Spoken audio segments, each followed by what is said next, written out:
Alrighty, let's try this again. I had to restart the stream. I lost my place in this dictionary. I had to find it again. Welcome, travelers. Welcome to another awkward and strange episode of these Bible study devotionals, as well as BMX learning, and maybe potentially in the future we're going to get back into the drawing streams. But some odd reason I've actually been getting burnt out of drawing. For some reason I don't get burnt out of riding my bike or doing these Bible studies, but for some reason I've been getting burnt out of drawing. There's a lot of negative perceptions at the moment within a lot of the spheres of artists at the moment because of the AI systems being developed right now. And it's kind of also making me getting a little tripped out as well. But thing about it, I've been really enjoying the bike riding, and I've been enjoying the Bible studies. And yeah, so that's what we're going to get into, and we can practice sowing some seeds out into the fields of people's hearts, or practicing trying to fish for the Lord, trying to learn how to become better fishers of men. And even if we don't catch a single fish today, even if we don't cast a single little seed out into a person's hearts, the other thing, which some believers have brought up, is that we can just practice. We can practice reading the Word of God aloud. We can practice even just memorizing a single verse. Maybe even not even memorizing a full verse. Maybe it's that one word in that verse we can help to memorize, right? Or just learn about. And there's a lot of things we can learn within the Scriptures. And hopefully we can always find some new things within the well that never runs dry. Which some pastors have said that is the analogy of God's Word, that it is the well that never runs dry. And it's actually crazy because when I was younger, I never really understood what they were really meaning on that. But as I get deeper and deeper into God's Word, it's actually insane how much lore there is. And it's also very encouraging seeing all the other people doing their Bible study devotionals. And bro, I see some of you guys on YouTube and some of you guys on Twitch. You guys are doing your devotionals and you guys are just like still in it, and it's so awesome seeing that. And I also want to relay, I apologize if I am intimidating anybody with how I'm doing these Bible studies, how I'm riding my bike or anything like that. I do apologize. I know these Bible studies do seem kind of long. Especially if you go on YouTube and stuff, because most cases you'll find like 5-minute Bible studies, or there's even like minute devotionals that I saw someone do, and it's actually crazy because I've been trying to speed these Bible studies up, but for some reason I always just end up getting into all these different verses and then definitions of words, and these things take quite a bit of time for me.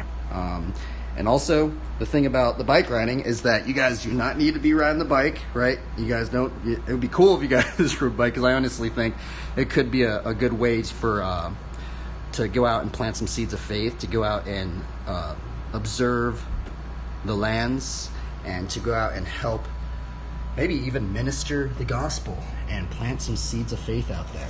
And I know it's weird that we're riding in this very small garage.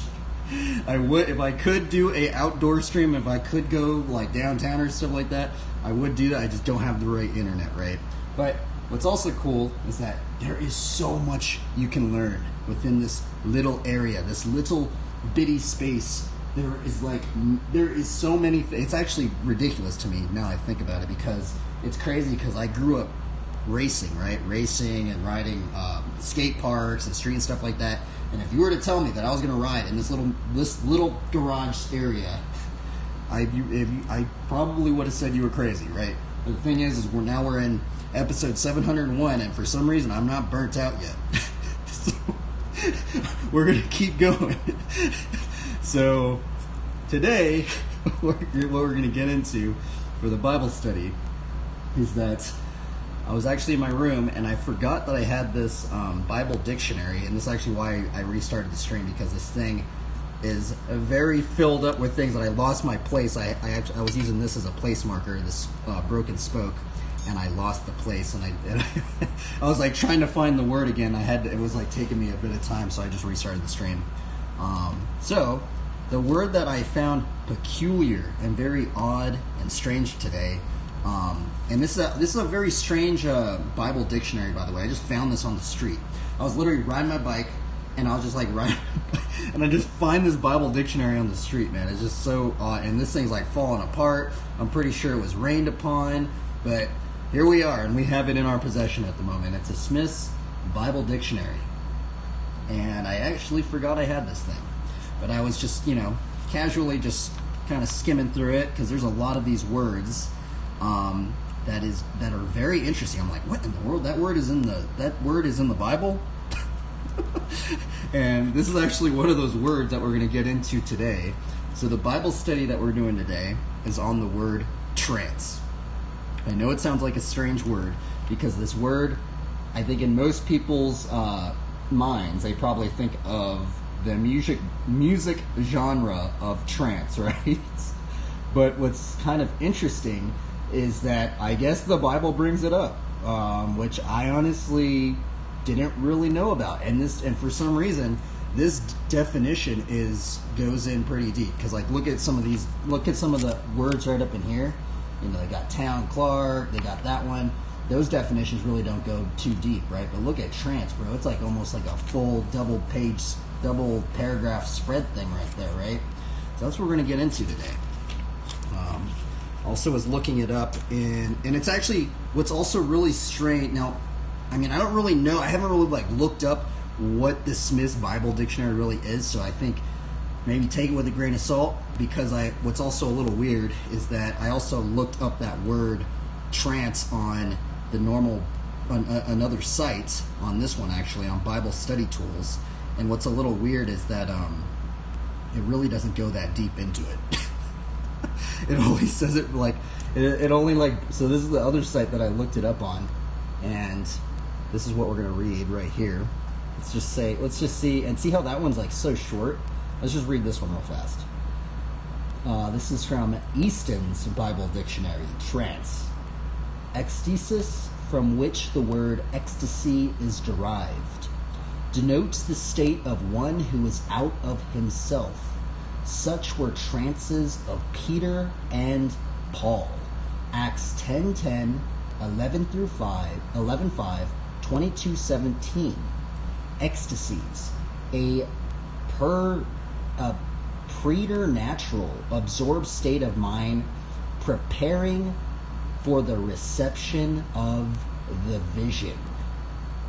What in the world? Isn't that weird, right? It's just so weird how they wrote that down, right? I find it weird. Maybe most people don't find it weird, but I find that very strange. And then now they're bringing up some verses: 2 Corinthians 12, 1-4, Mark 5:42, and Luke 5:26. The Greek word is rendered astonishment, amazement, and Mark 16:8 and Acts 3:10. They just brought up a lot of verses for this singular word, right? Which is very odd to me. Now, I'm actually going to look up some. Let's look up some verses. Let's see some verses that brings this up. Let's see here. So this is I looked up. Now this site's a little weird. I don't really know too much about this site, but we typed this in up in here, right? It's Knowing Jesus. 13 Bible verses about trance. I guess this is the first one that they brought. This is a very strange. I don't know why there's an illustration on that one. I saw 7 golden lampstands. Revelations 1:16. It's kind of weird that they brought that one up, right? Okay, so now here we go. Now here's a lot of the other ones. Let's read some of this. So they're bringing up Ezekiel 8, 1-3. So let's read this. It came about in the sixth year of the 5th day of the 6th month, as I was sitting in the house with the elders of Judah, sitting before me, that the hand of the Lord God fell on me there. Then I looked, and behold, a likeness as the appearance of a man. From his loins and downward there was the appearance of fire, And from his loins and upward the appearance of brightness, like the appearance of glowing metal. What in the world? Dude, this sounds crazy. He stretched out from the form. Let me just think about this right here. Let me just read that again, because that's just like, Ezekiel's a kind of a trippy dude, because he really like brings in a lot of visual depictions with a lot of the things that he writes down. So let me just read this again, because I do want to think about this a little deeper. Okay, then I looked, and behold, a likeness as the appearance of a man. Okay, so there's a likeness that looks kind of like a human, right?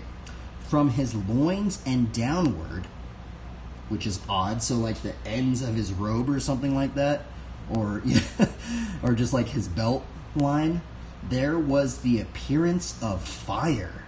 What in the world? So is this dude like floating up in the air or something? I don't know. And from his loins and upward, the appearance of brightness, like the appearance of glowing metal. That's strange. So this dude had like fire underneath, and then like, was his body like, it looked like glowing metal? What? And that's so weird. And that's this verse right here. That's what we're reading up in here. The appearance of glowing metal. That is such a weird way to describe something, especially like describing a person, a humanoid looking creature with the appearance of glowing metal and fire. Okay, let's continue reading. He stretched out the form of a hand and caught me by a lock of my head. Okay, so Ezekiel is saying that this humanoid creature, this glowing metal humanoid creature, stretched forth his hand and grabbed Ezekiel by his hair. What in this? Ezekiel is a trip, man.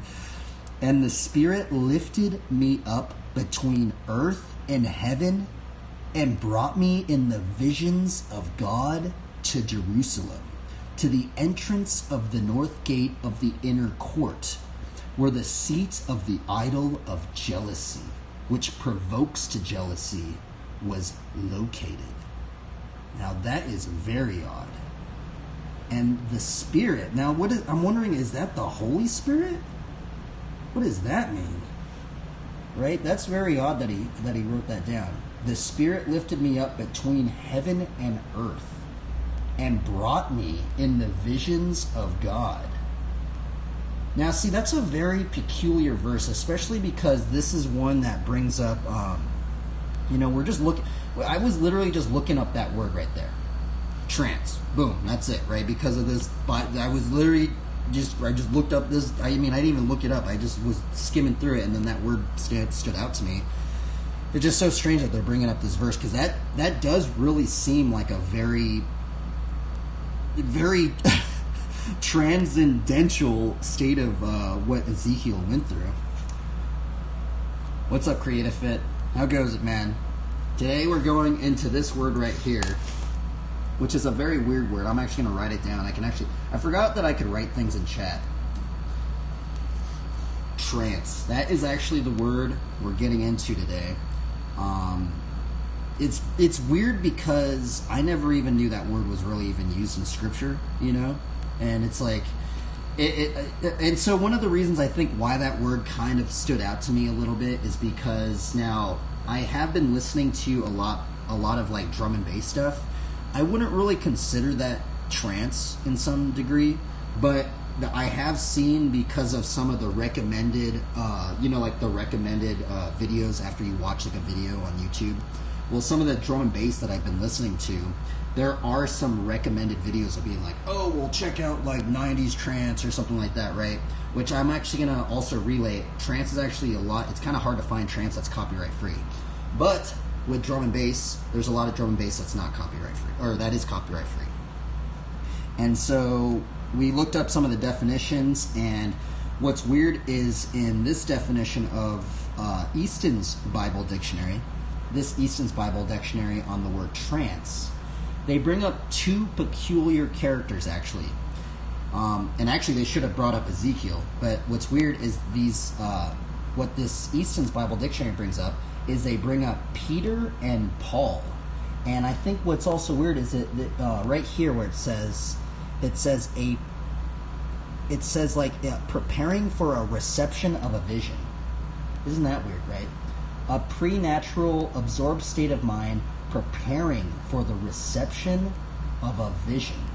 And I never thought about that, because when I thought about the word trance in my own ways of thinking, right? I honestly just thought about the music. I just thought about like maybe just some just state of maybe euphoria, or you're just dancing and you're not even thinking about anything. But it's a lot deeper.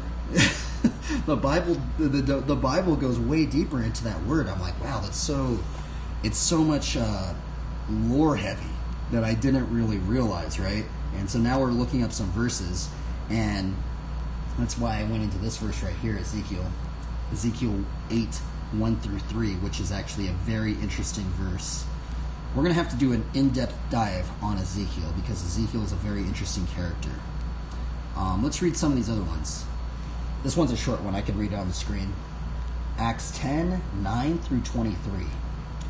On the next day, as they were on their way and approaching the city, Peter went up on the household about the 6th hour to pray, and he became hungry and was desiring to eat.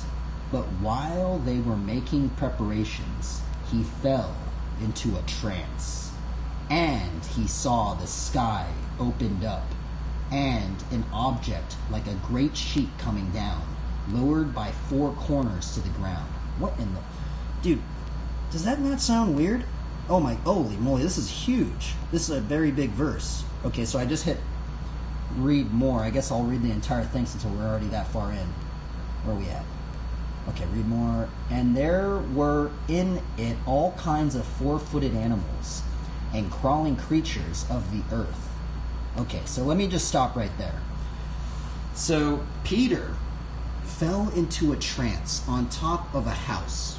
It sounds crazy, right? And then he saw the sky open up, and then there is a scroll that comes out of the sky, and I guess now he's seeing a bunch of animals. Is that just like, I don't know, I just find that very that's just very peculiar to me, right? It's just very strange just reading that. Frustrating. I mean, I'm gonna be honest, there is this funny meme that I also saw. I think I have it saved. Let's see if I have it saved somewhere. There's actually this funny meme that I actually saw, and I don't know who. I think this actually might be a real thing from some show or something like that. But what's weird is that there was actually this funny meme that I actually put in one of my drawing Instagram posts, and it's just kind of funny that, you know, this is actually one of the other reasons I think why I looked into that word, because I was like, what in the world? That word's actually used in the Bible? What in the world? The word trance is actually used in the Bible? I was like, no way. Well, I guess it is. So, and I guess this is what happened to Peter, right? And not only Peter, but Paul, I guess, too, and as well as Ezekiel. Okay, let's keep reading some of this. I forgot where. Okay, and the birds of the air. A voice came to him, "Get up, Peter, kill and eat." But Peter said, "By no means, Lord, for I have never eaten anything unholy and unclean." Again, a voice came to him a second time. "What God has cleansed, no longer consider unholy." This happened 3 times, and immediately the object was taken up into the sky. Dude, this sounds ridiculous. This sounds so, like, I don't know, it's like, I feel like when I heard pastors bring this up, they kind of like just say, oh yeah, Peter went through this, and they kind of like go through it really fast. But just imagine that. Like, it's just, okay, so imagine we're in the position where Peter was at, right? We're on top of this house. Peter falls into this trance. Something opens up in the sky, literally like a rift or something opens up in the sky. A scroll comes down to Peter, and there's all these animals and stuff like this in the sky or something like that, right? It's just like so crazy to think about that. And then it just like vanishes away. And I guess that, and I think that also is very interesting because in the Old Testament, I think this also brings up a very interesting point as well, because also in the Old Testament, if you guys haven't noticed, because I hear a lot of people that aren't believers, they always bring it up, right? Like, oh, well, aren't you not supposed to eat this animal or this animal or this animal? Well, it's kind of interesting because what's happening right now, I guess in Peter's vision, is that, I guess maybe some of the things that used to be unclean are now okay, are considered okay, right? I might take that with a grain of salt. I might be wrong on that, but I know I have heard. I don't know if you guys have heard that, but I have heard people bring up to me, oh, well, aren't you not supposed to be eating that certain food or something like that? And I think mainly like pigs and mollusks and stuff like that, but I'm not really quite sure on that. But let's continue, because this is actually going to keep going. Just try and finish this out. Again, a voice came to him a second time. What God... wait, I've already read that. The object was taken up into the sky. Now, while Peter was greatly perplexed in mind as to what the vision which he had seen might be, behold, the men who had sent by Cornelius, having asked directions for Simon's house, appeared at the gate. And calling out, they were asking whether Simon, who was also called Peter, was staying there. While Peter was reflecting on the vision, the Spirit said to him, Behold, 3 men are looking for you. Get up, go downstairs, and accompany them without misgivings, for I have sent them myself. What in the world? So the Spirit sent these people to Peter, right? That is just so bizarre to think about too, because now you know what that's making me think of? It's making me think of, okay, so if the Spirit sent these 3 people to go and visit Peter, right? Does the Holy Spirit make us encounter certain believers for certain reasons? I'd like to think that he does, right? Because that almost goes into the very studies that we were going in prior to this week of how God guides us, right? And how can we acknowledge God in all of our ways? And how is God even directing our paths? That's actually something none of the Bible commentaries went into this week. They never went into, does the Holy Spirit help to guide us in the paths that the Lord wants us to go, right? And I guess in these verses that we just read right here, I guess that might be one of the big reasons as well. Maybe that believer that you met, maybe the Holy Spirit sent that person to you to meet for a reason, right? And I'd like to think maybe even I met some of these weird BMX riders, these weird flatlanders that were believers, strangely enough, and they both did some of these tricks. And now what's funny is some of the tricks that I am learning on my bike at the moment, other believers that ride flatland did these tricks before me. So that's the other, and I'm trying to learn from them, right? It's hilarious. But anyway, okay, well, let's see here. Where are we at here? Interesting. What is this one going to say? Does this one bring up trance? I don't know if they're bringing up Revelations 1:10 through 13. Let's read it real quick. I was in the Spirit on the Lord's day, and I heard behind me a loud voice like the sound of a trumpet saying, Write in a book what you see, and send it to the 7 churches. Wow, that's actually really weird. Now, why I say that's really weird is because I know... So the book of Revelation is a very intensive, very hard book to get into. And what I have been told by many other believers is actually a lot of pastors actually don't like to get into the book of Revelation because there's so much symbolism, there's so much visual, it's very hard to take in at times. Sometimes it's actually baffling. I've actually heard some believers say that they wish that the book of Revelations was actually never in the Bible in the first place. And I've actually heard some believers say that they weren't actually even going to put that book in the canon. But what's really weird to me is if you read the Bible front to back, right, it's so interesting because the Old Testament, right, the Old Testament has kind of like many different styles of writing, right, because there's many different people, many different authors for certain books, right? And what's really interesting is that every author kind of has like their own style, if you can't tell, right? But I guess if you read it a bit more, maybe like 2 or 3 times, right, you're going to start realizing that every writer and every author kind of has their own style. Like even we just read Ezekiel, right? If you read Ezekiel, he's very like visually heavy, and he's like saying that he saw these crazy visions and all this stuff. But then if you go to like the book of Numbers is like very like number oriented. They're like, okay, this many soldiers went here, we had this many people went over here, and it's like so different, right? But what's also really interesting is not only is the Old Testament written in many various styles from many different authors, but also the New Testament's like that as well. Even if we go into the viewpoints of many of the disciples, right? Many of the disciples cover some of the same parables that the Lord Jesus Christ did it, and they almost kind of did it in their own kind of like their own remembrance and their own style in some degree, right? But what's very peculiar to me is that once we get into the New Testament, we get into Paul's writing, right? Now, Paul has a very interesting writing style. He has a very evangelistic writing style, right? He's very good with his words.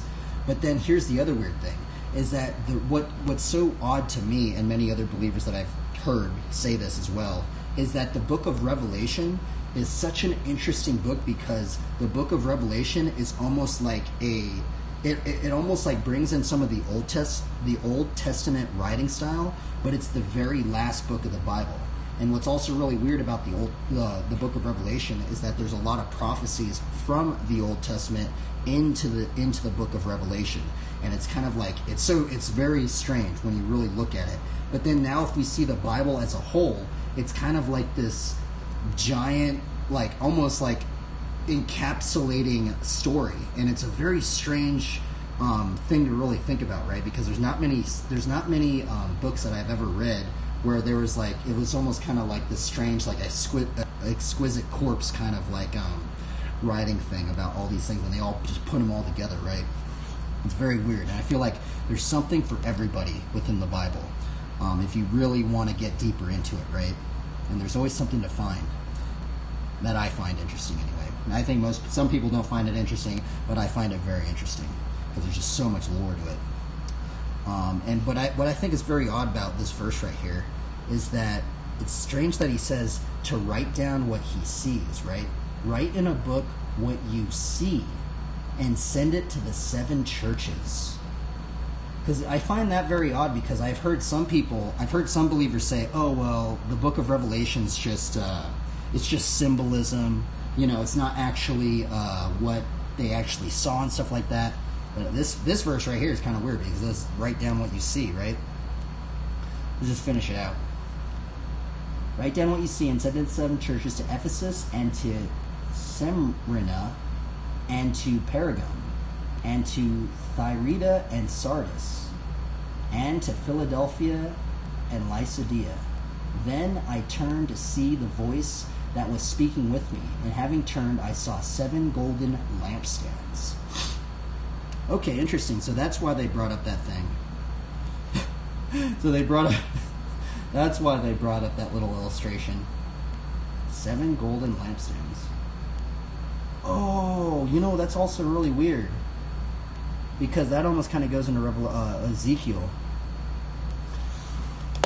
Okay, well, we read some verses on that, and now what we're going to get into is the very reason why I even looked up the word trance. I found the word trance is because of this Bible dictionary, the Smith's Bible Dictionary right here, and it has the word trance in here. Now, I can read this on my computer screen, but the screen is very little. I'm just going to read it like this. It's a pretty long commentary, and these words are pretty small. So let's read this. So, trance. In the only passage of Numbers 4:16 in which this word occurs in the English of the Old Testament, there is, as the italics show, no corresponding word in Hebrew. Interesting. In the New Testament, we meet with the word 3 times in Acts 10, and then what's also weird about this dictionary is they're bringing up XI5, XXII word 3 times.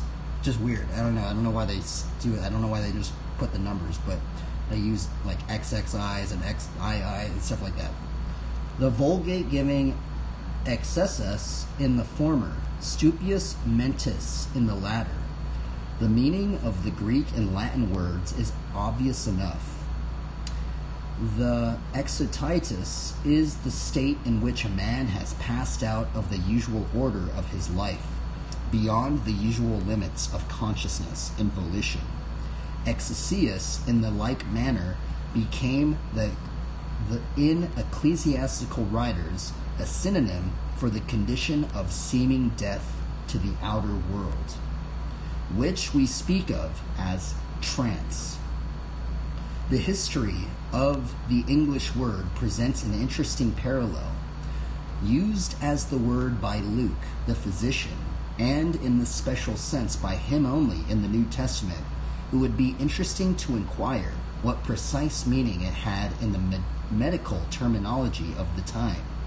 From the time of Hippocrates, who uses it to describe the loss of consciousness or perception, it had probably borne the connotation which it has had with shades of the meaning for good or evil ever since.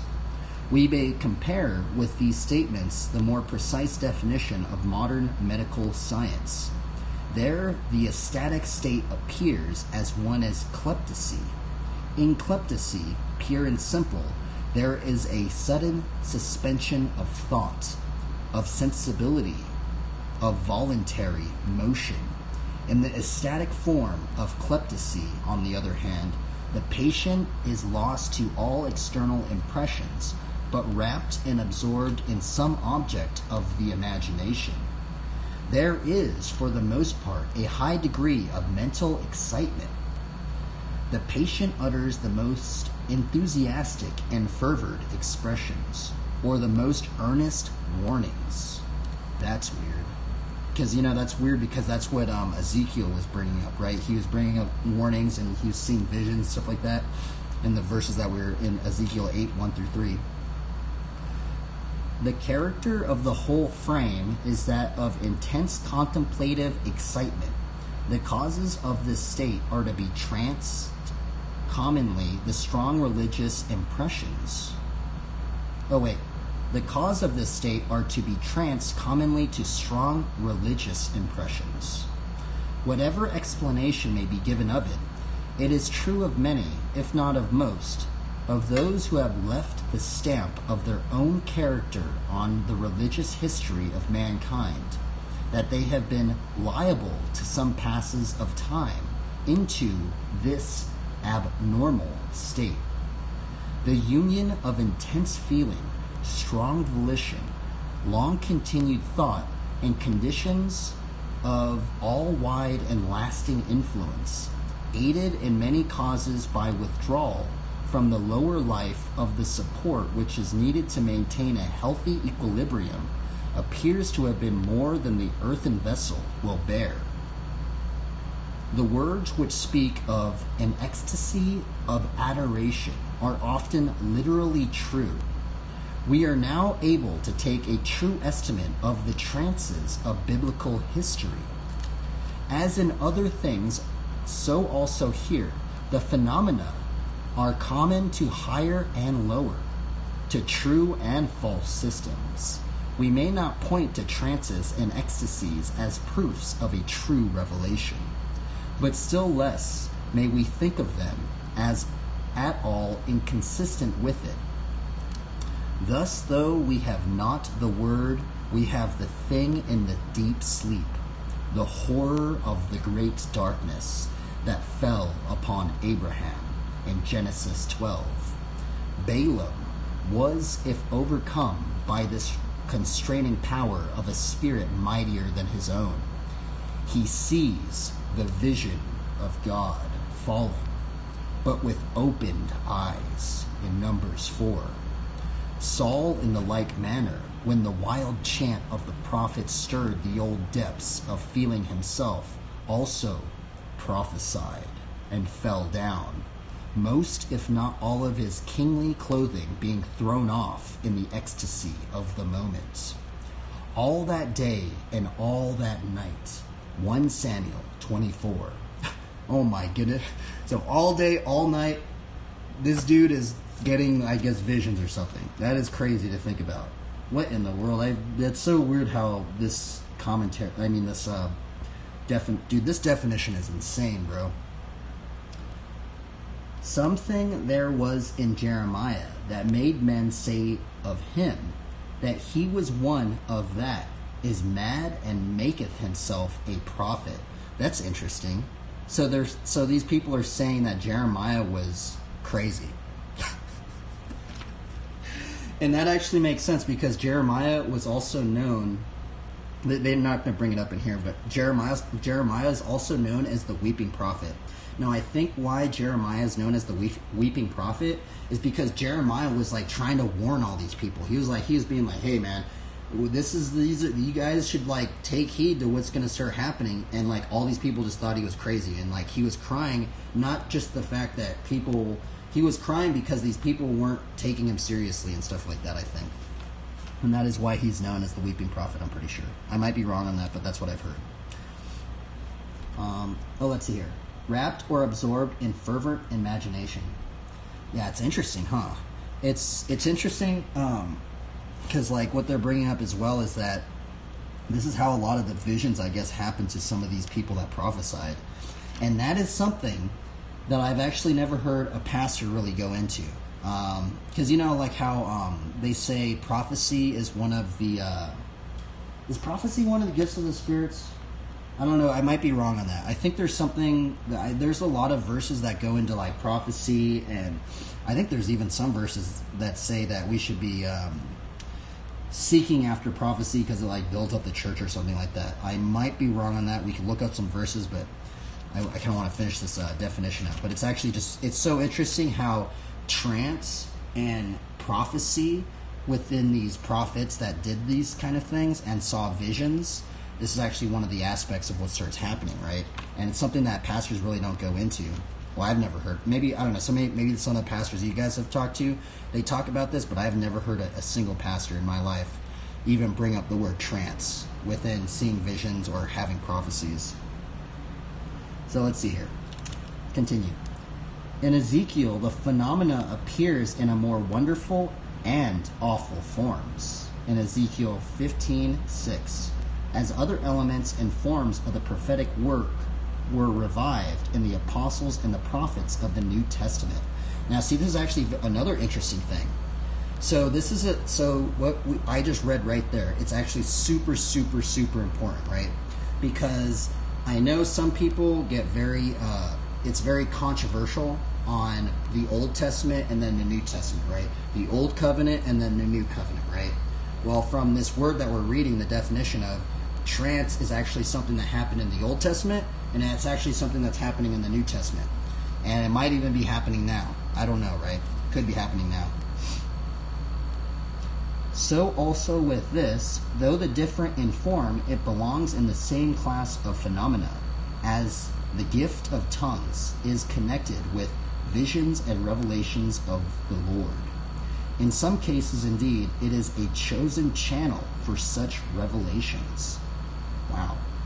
And they're bringing up Acts 17 through 21. Wisely, for the most part, did the apostle draw a veil over the mystery, over these more mysterious experiences. Holy moly, that was a...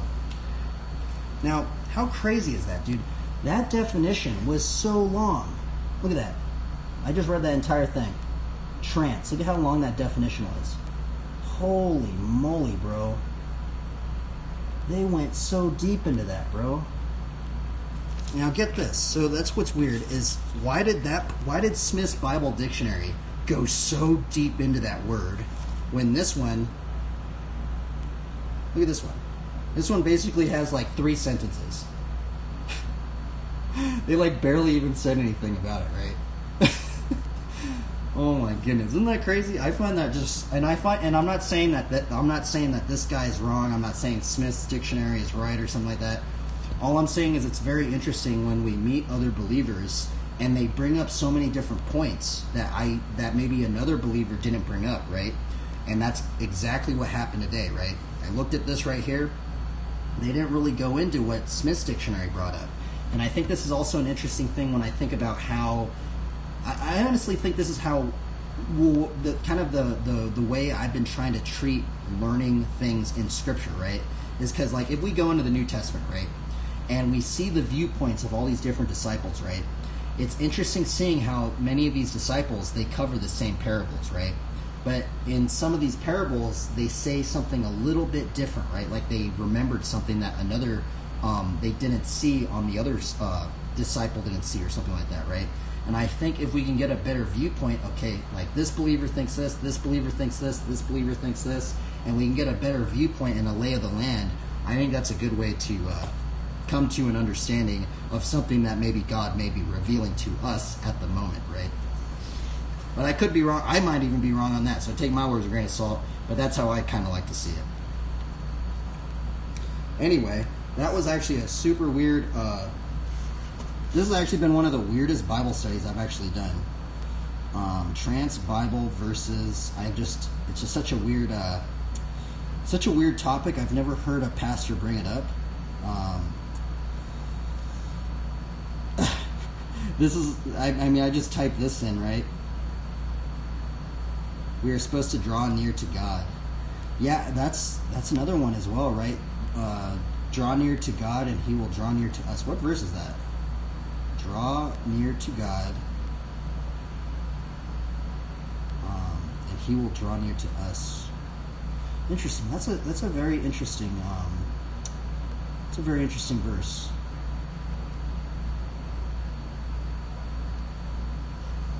This verse right here. Draw near to God, and He will draw near to you. Cleanse your hands, you sinners, and purify your hearts, you double-minded. I guess the double-minded part's actually very interesting, right? But I guess when I think about that, and the context of James, because James does go, I think he starts talking about the world, right? Like, he starts talking about, like, I guess maybe believers in some sense that have, like, 1 foot in the world and 1 foot kind of believing, kind of like teeter-tottering. They're kind of like, like, that's kind of what I'm thinking about. Man. What's weird is I just looked up some Bible... I looked up some other Bible definitions on things. Look at this one. This one says, entering the trance realm. We read that in Numbers 24:1, and Balaam saw that it pleased the Lord to bless Israel. Huh, interesting. Rap fervently, rave on rooftop, scribbling in the sand. Cliff Notes version. I don't know what other believer... I might... See, here's the other thing. Please take everything what I'm saying with a grain of salt. I'm basically just reading what other believers have said. But what I'm curious, and this is what I'm curious of, right? Imagine if we were to ask this very same question to like a crazy pastor. Maybe not like crazy as in like he's mentally crazy, but just like a very like well-known pastor, or like a pastor that's very renowned, or a crazy theologian. And without them looking at anything, right? Without them doing what I just did right here, looking up the definition, looking up these verses, I'm actually truly curious what, just on the spot, what some believers would say, right?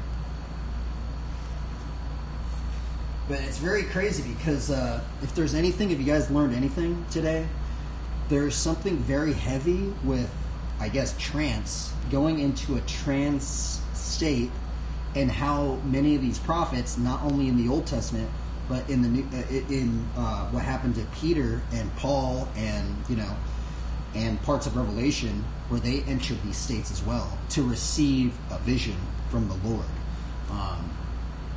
Very odd. It's super weird, right? It's almost like it's it's strange, because I think most people, when they think, oh well, they saw a vision from God, right? It's sometimes I think like they just like boom, they just saw some crazy vision.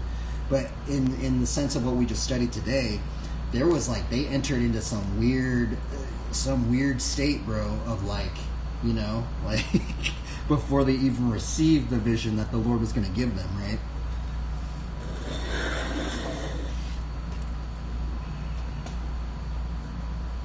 Very weird. Oh, wow. What is this going to bring up? Here, wait up. We're going to read one more now. This is weird. Now, please take this with a very big grain of salt. I don't know what site this is. It says Destiny Image entering the trance realm. Is this even a Bible commentary? Here, let me scroll through this. Is this a Bible commentary or is this something else?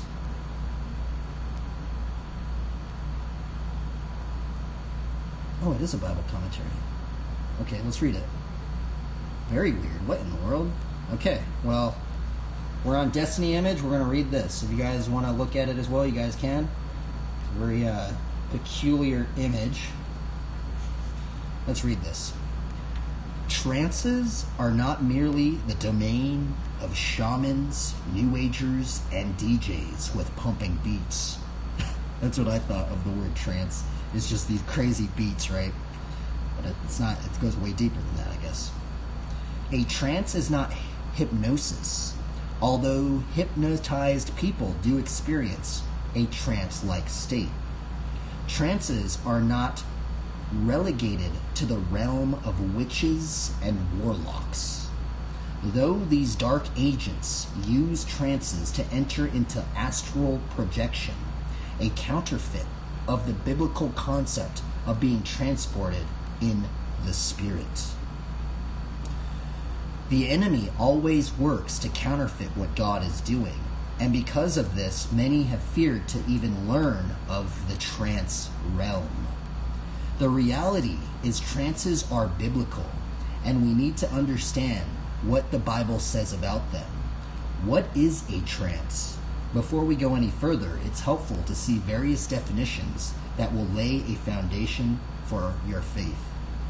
In the Noah Webster's 1828 dictionary defines trance this way: an ecstasy, a state in which a soul seems to have passed out of the body into the celestial regions. Wow. That is from the Noah's Webster dictionary. That is crazy. Or to be wrapped into visions.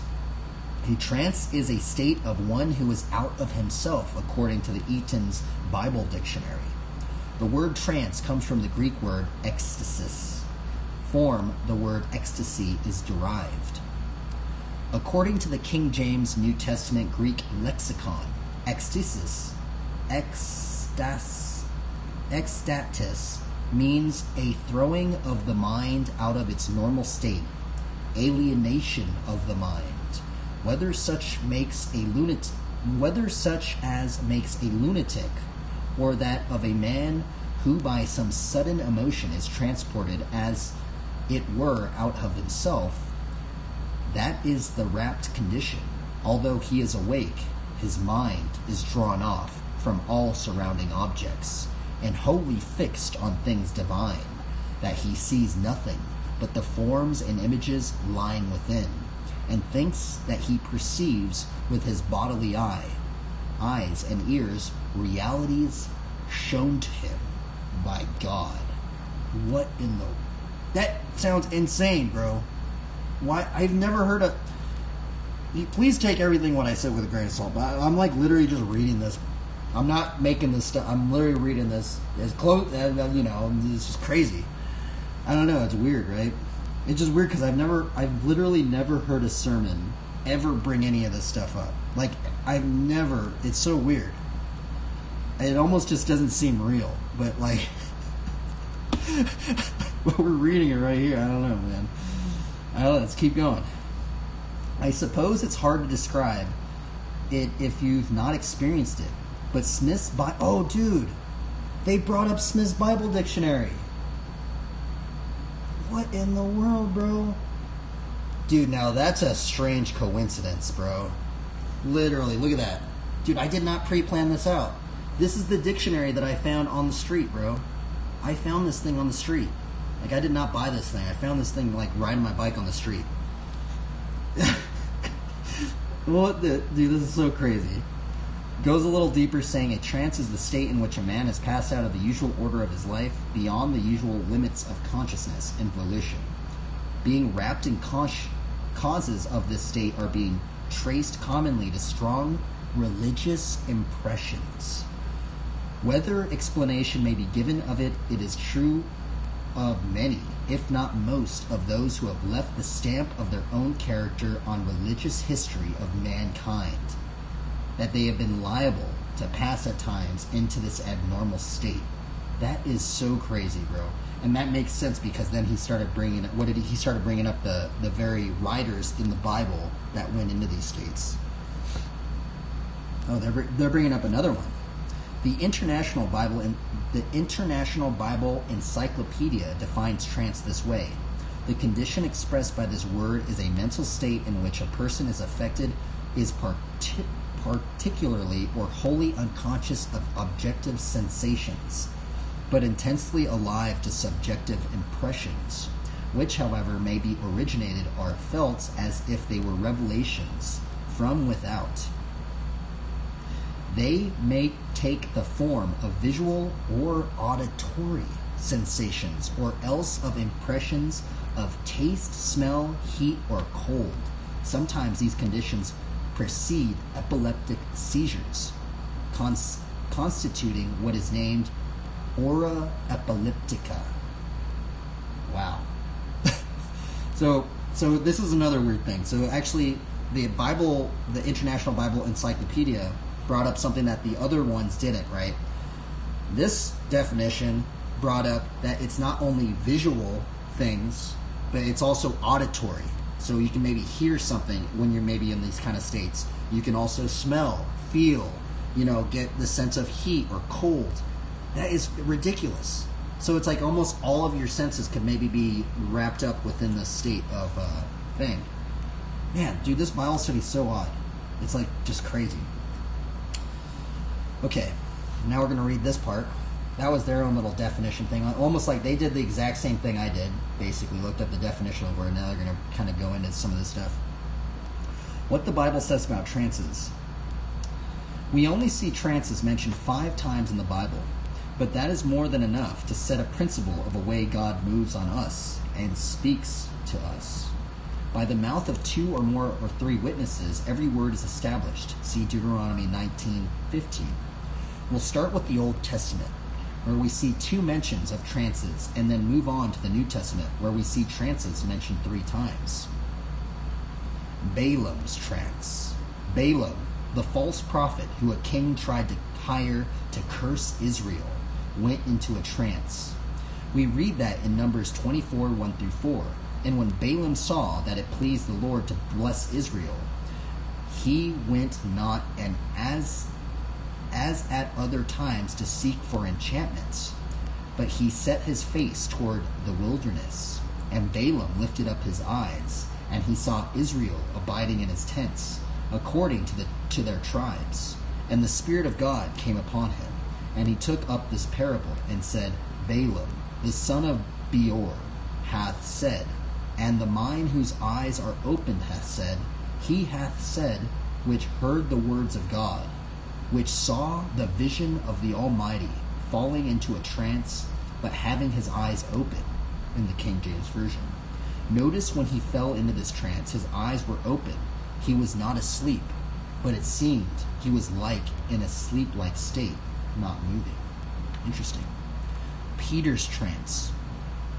Peter fell into a trance that opened his eyes to preach the gospel to the Gentiles. Oh my goodness. Now, how crazy is that? I feel like that's what we need right now. We need more people to preach the gospel to everybody.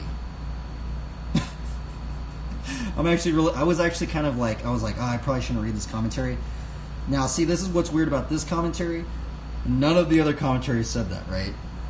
And I think that's that's actually a super big one, right? Let's look at the entire account of Acts 10:10-17.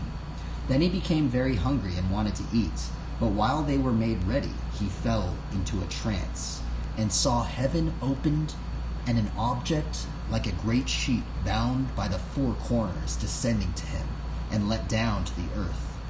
In it were all kinds of 4-footed animals on the earth, wild beasts, creeping things, and birds of the air. And a voice came to him, Rise, Peter, kill and eat. But Peter said, Not so, Lord, for I have not eaten anything common or unclean. And a voice spoke to him again the second time. What God has cleansed, you may not call common. This was done 3 times, and the object was taken up into heaven again. Wow, this was done 3 times. That is insane. So I think there's actually something to be learned in that. This didn't just happen to Peter 1 time. This happened 3 times to Peter. It was I can almost like think about Peter, thinking about like, oh, this isn't real, Lord. I'm just going crazy or something like this, right? And then what if the Lord just kept showing you, just again, like that?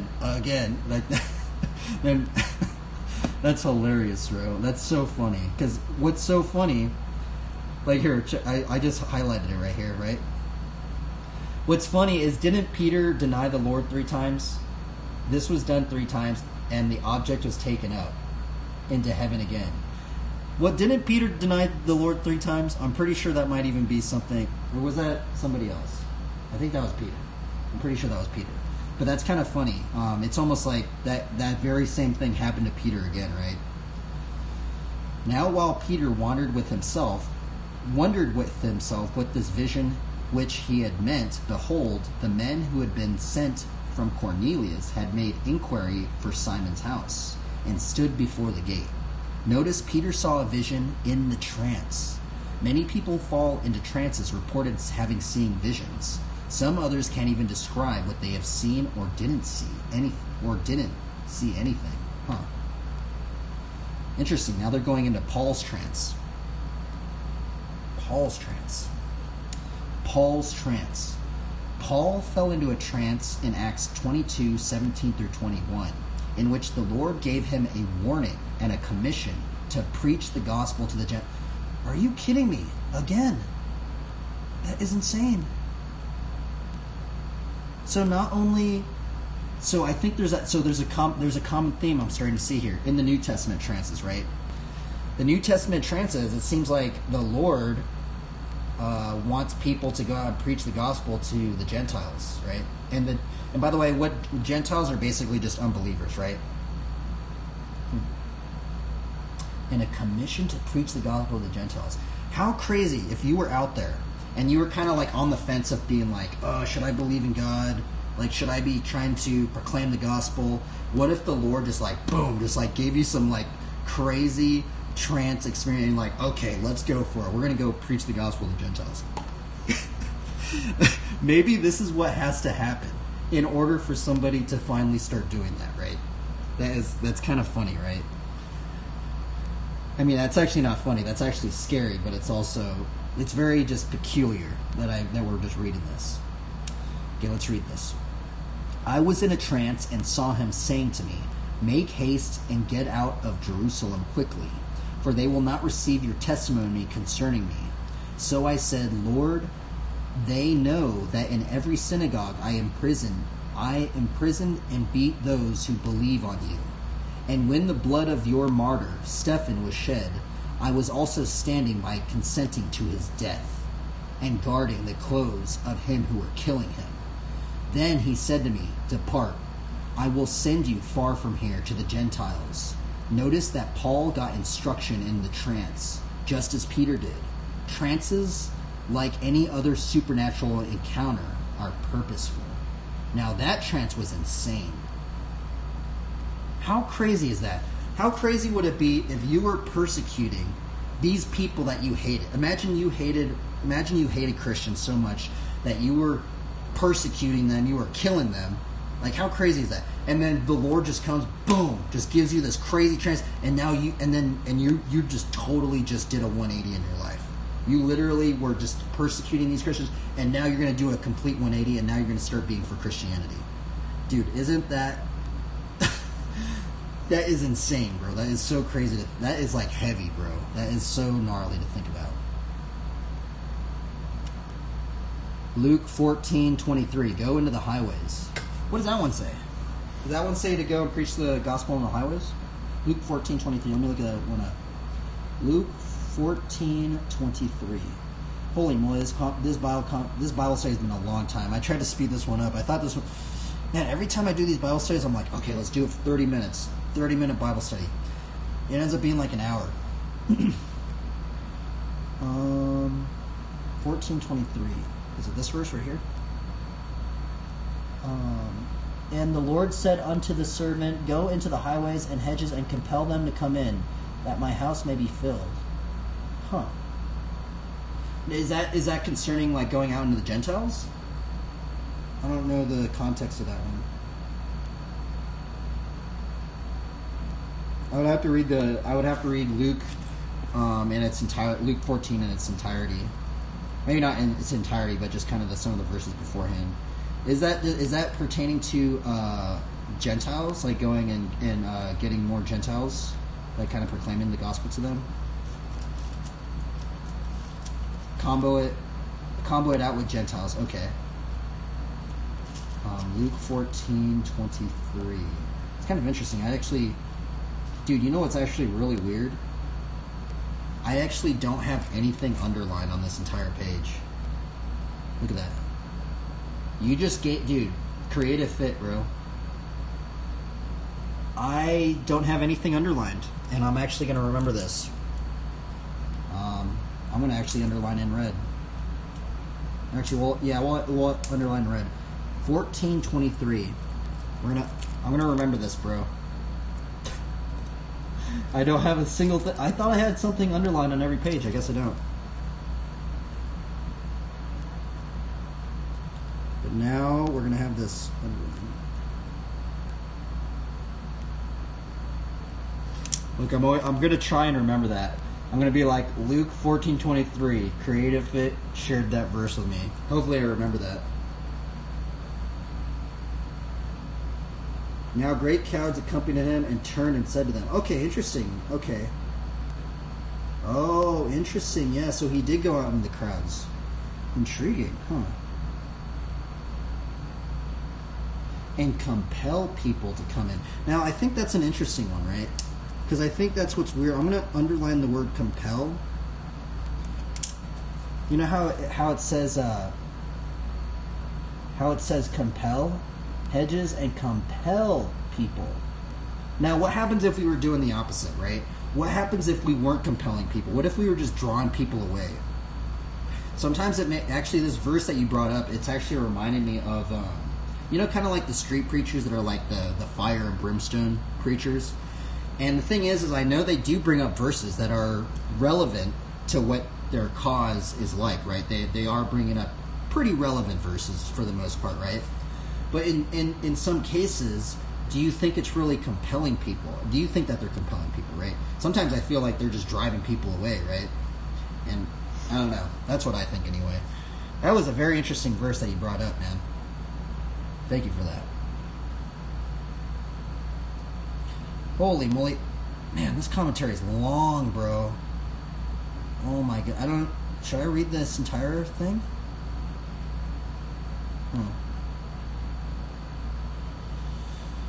I don't know if I'm going to read... Dude, this commentary is actually really long. I did not think I was actually going to go into a Bible... It's already an hour. I don't know if I'm going to read the rest of this commentary. I didn't think Trance... I honestly thought Trance would be like a 30-minute, 20-minute Bible study. I was not expecting this to be actually longer than most other Bible studies. But if you guys want to read the rest of this, what happens in trances and stuff like that. Anyway, trying to keep it to an hour. We're gonna try to write as well. Holy moly, this Bible study is long. Okay, we're gonna do a card draw though.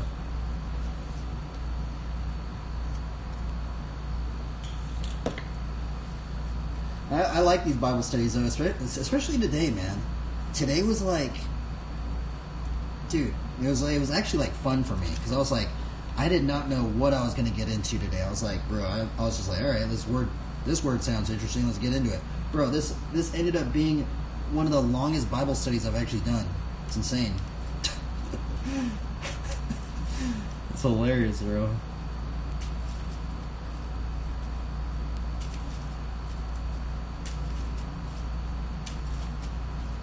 Please take everything I said with a grain of salt, but a lot to be had in there, man.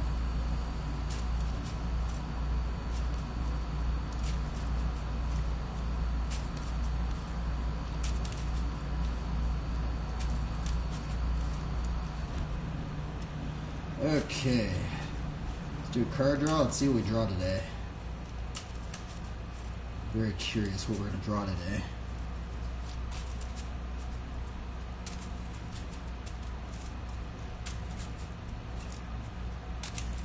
Okay.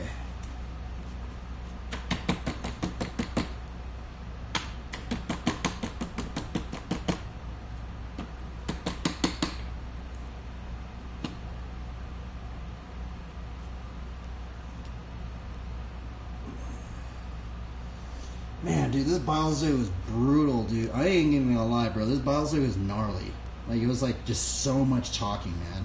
So much reading right there, man. It's like people probably just think I'm crazy, but like, I'm actually like almost like embarrassed that I did that Bible study today, because I think most people just think I was like crazy or something. But a lot of that wasn't even most of that, probably 90% of that Bible study was not even my own words. That was me literally reading Bible definitions and Bible verses and stuff. But it's, I don't know, but oh well. Let's just not be ashamed of the gospel, right? Did I just cut this, or I think I cut it. Let's do it again.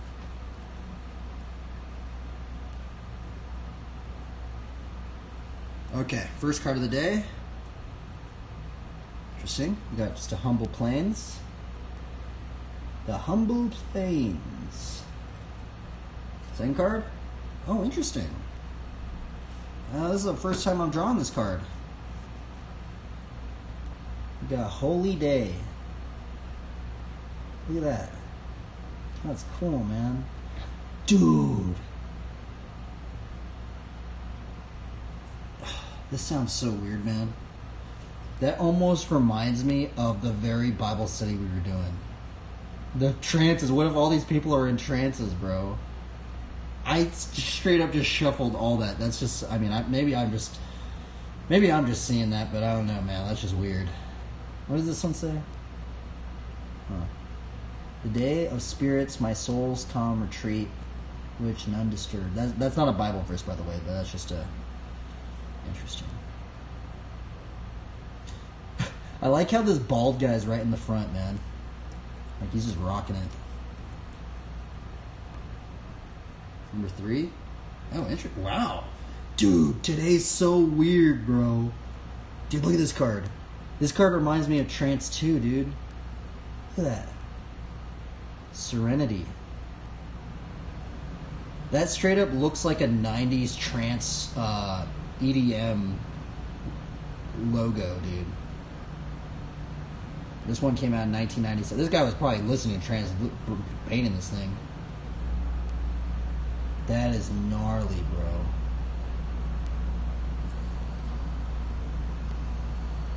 Holy Plains, Holy Day, Serenity. What does serenity mean? Actually, I don't. I'll look it up later, but serenity.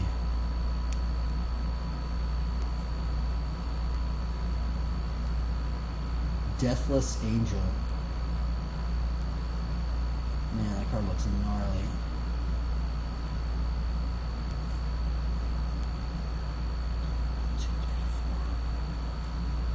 Oh, wow. Interesting. Look, we got Revelation. That's strange. That's really weird, dude. Dude, today is so strange, man. Now, this one actually does have an Apocrypha text on it. This isn't actually a... Some say it would be a Bible verse. Some say it's not a Bible verse, but this does have an Apocrypha text on it. It says, "Many are on high place and renown, but mysteries are revealed unto the meek." Ecclesiastes 3:19. Ecclesiasticus 3:19. So Ecclesiasticus, I always thought it was Ecclesiastes. This isn't Ecclesiastes. This is Ecclesiasticus. This is actually an Apocrypha text. But if you have an old King James version of the Bible, if you have a 1611 King James version of the Bible, this verse would actually be in there. And please take that with a very big grain of salt, because I know like some people are very controversial about that stuff.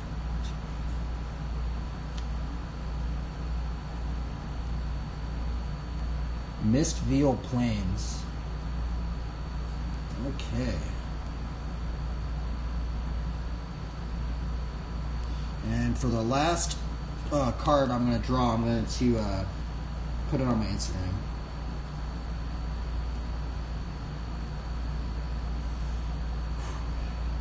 Okay, right here. Let's do this. Right into trance music. There's actually trance music's kind of hard to find that's copyright free. Actually, I don't. Actually, maybe I'll listen to like drum and bass.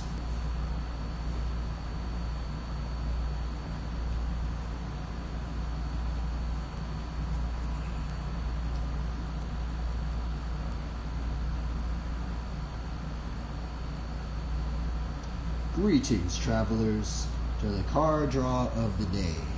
Today we have Plains, Holy Day, Serenity, Deathless Angel, Revelation, Mistveil Plains. And for the last card of the day, we have... Interesting. Divine Favor. I always kind of thought it was interesting like how this chick has like 3 shields. Another weird one is this card right here. This MTG card's actually very strange because it has an apocryphal Bible text on here. It says, "Many are in high places and of renown, but mysteries are revealed unto the meek." It's very odd they put that verse up in there. I also got this card. Holy Day. Anyway, have a good one, everybody. Try your best and have fun.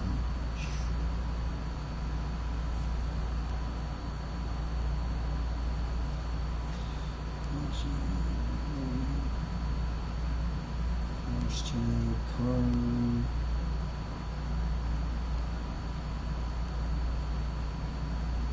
Okay, there we go.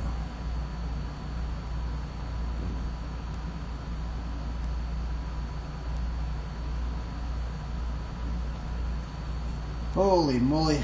Today was gnarly, dude. Oh yeah, the last card. What was the last card? Oh yeah. This one. Divine Favor.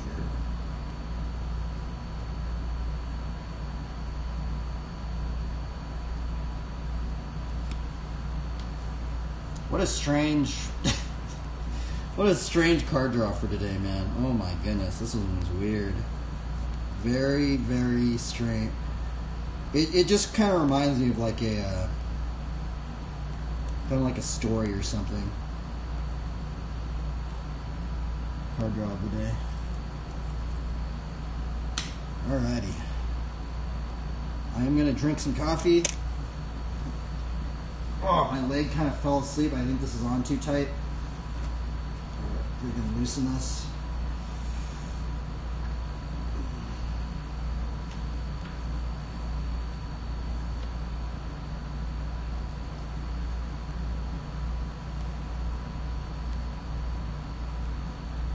People are just think I'm crazy, but oh well. Oh well. I'm gonna try not to be ashamed of the gospel, right? I mean, that's actually something I need to think about, right? How could we get more people to not be ashamed of the gospel? Because I think that's actually a very... Because I have you met this before, Creative Fit? I've met many believers that are kind of like on the fence, right? They're kind of like, you know, they like God, you know, and stuff like that, but sometimes they're not fully like into it, right? They're not into it to the point where they would share it with people or something like that. Maybe because they think maybe it's too controversial or something like that. But I honestly, you know, for me personally, like I've been trying to have fun with it, right? So how can we have fun doing a Bible study, right? How can we, and for me personally, how I have done it now is I just try and put God first. So before I even get into bike ride, before I even do anything, I'd like to think on the stream, boom, do the Bible study.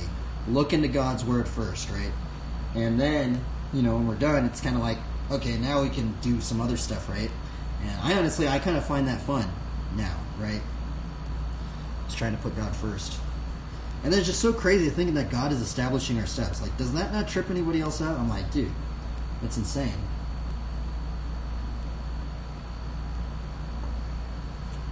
Alrighty. Okay.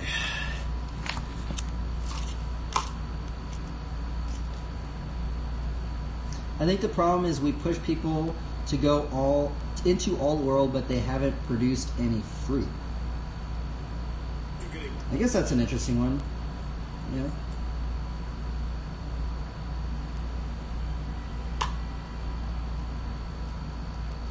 I think the Lord. Sometimes I wonder if sometimes if the Lord like uses every believer as kind of like some sort of strength. What if? What if the Lord was playing like some sort of crazy RPG game, but as the believer? But what if like the believers were like his chess pieces? He's like, okay, I want this believer over here. I need this believer over here. I need this believer over there.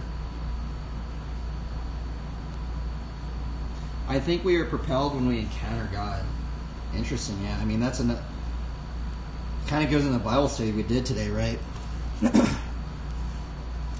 You know, actually, what's interesting is there are some bigger known like influencer people I've been noticing on Instagram, and there is this one. I don't want to name his name or anything because it's kind of controversial. But the thing is there is this one Instagram dude that has like millions and millions and millions of followers and stuff like this, right? Well, he recently got injured, right? He never really brought up anything about God, right? And he got actually injured lately, and now he's like, oh, well, can you guys give me prayers and all sorts of stuff like that? And like now all these people are all tripped out. They're like, oh, are you turning Christian or something like that, right? And it's just so interesting. Like, who knows? Maybe God uses certain people, right? I don't know, in certain strange ways. And yeah, you know, and if he could use somebody like Paul, if literally God could literally change use somebody like Paul that used to actually persecute Christians and literally become one of the gnarliest evangelists, that is insane to think about, man. That's like really crazy. I think that's crazy. Anyway, I'm gonna take a little break and I'll be back when we're gonna get into riding. Oh, my leg's like asleep. I'll be right back a little bit.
goodness, these streams are so crazy, man. This thing is still going on. Okay, let's ride bikes.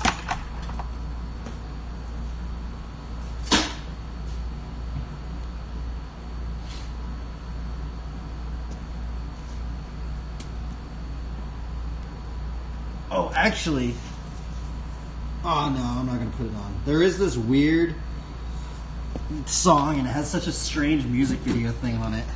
It's like copyright free.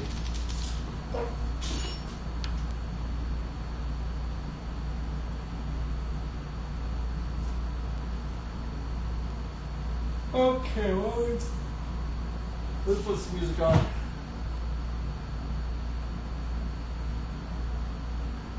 I guess like this, yeah.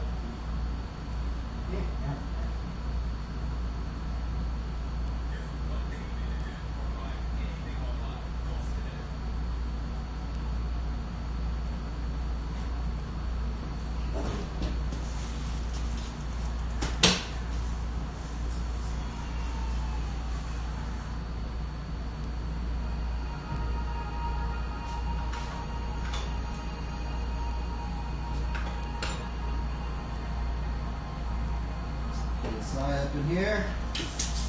Ugh.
Praying for Bella. Yeah, that is a good one as well. For her MS.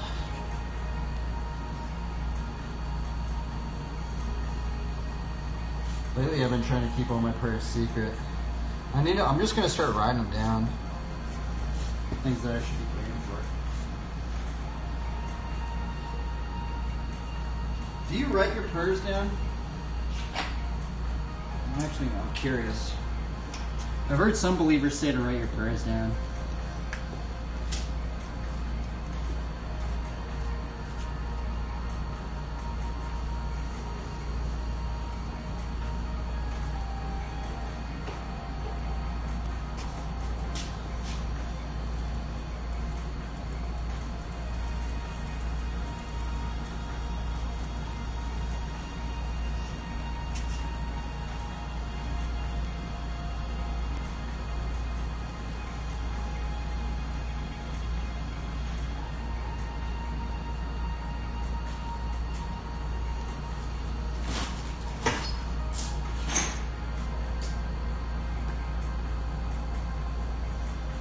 Used to.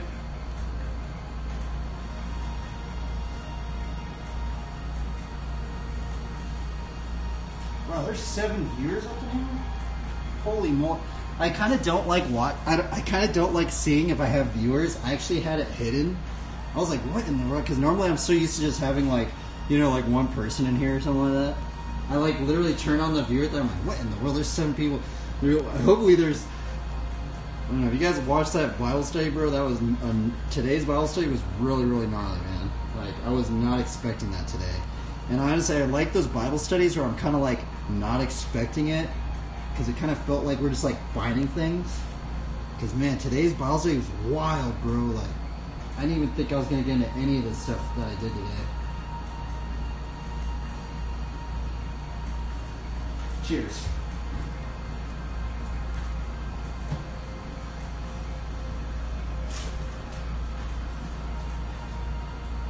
let's do some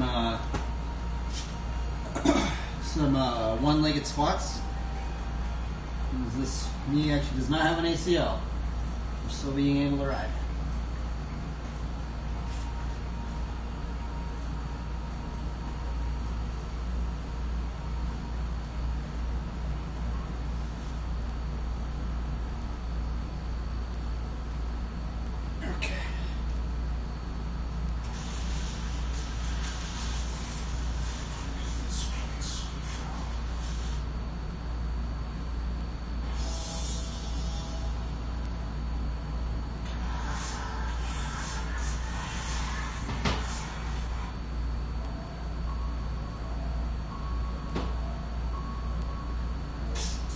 Try and water some plants and stir out some fire hydrants. Kind of like warming up with fire hydrants just because I want to learn how to do fire whips really good. It's a really hard trick to get good at. And you guys have any tips on any of these tricks I'm trying to learn? The tricks that I'm trying to learn are multi-fire whips. Some people call them pinky squeaks, some people call them multiple fire hydrants, some people call them fire whips.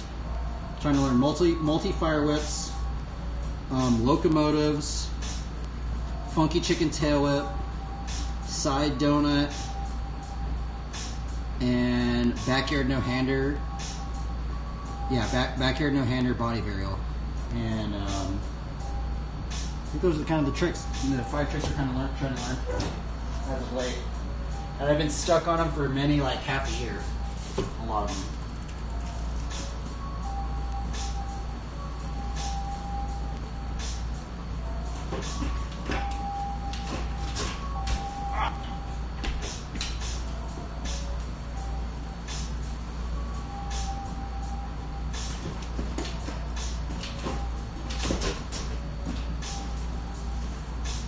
We did a double and then a triple.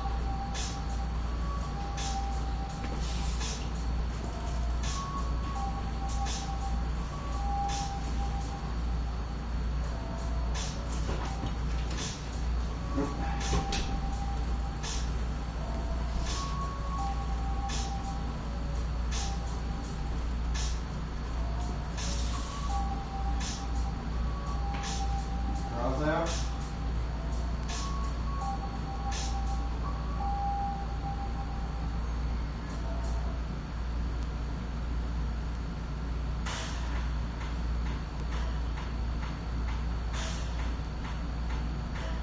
So many commercials. Commercials everywhere. Oh man, this light's on too. What's this light on?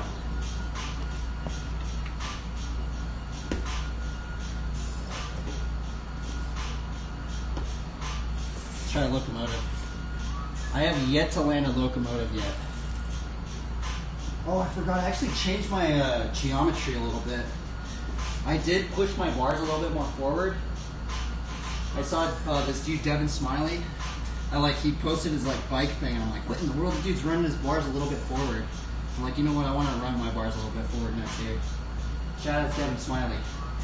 I think I have the same angle that his bars are at, and then I lowered my speed a little bit.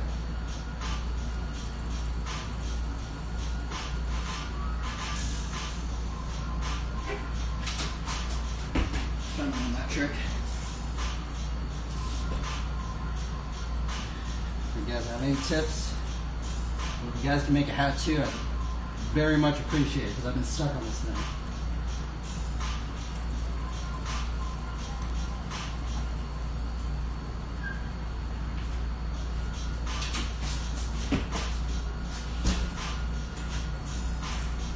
Another one of those crossover tricks though.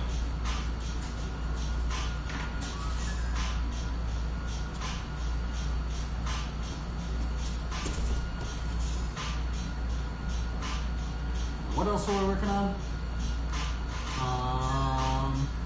Funky chicken tail whip.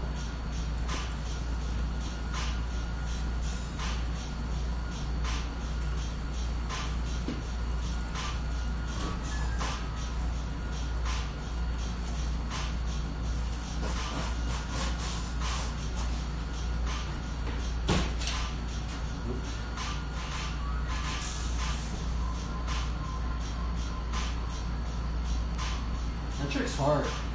It's hard to like do the tail up without losing your balance point.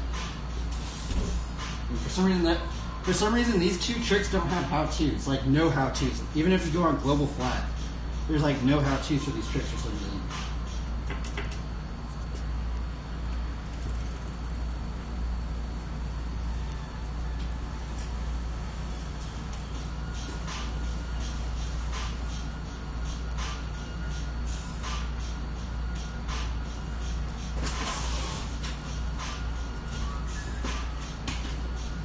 Not sketchy.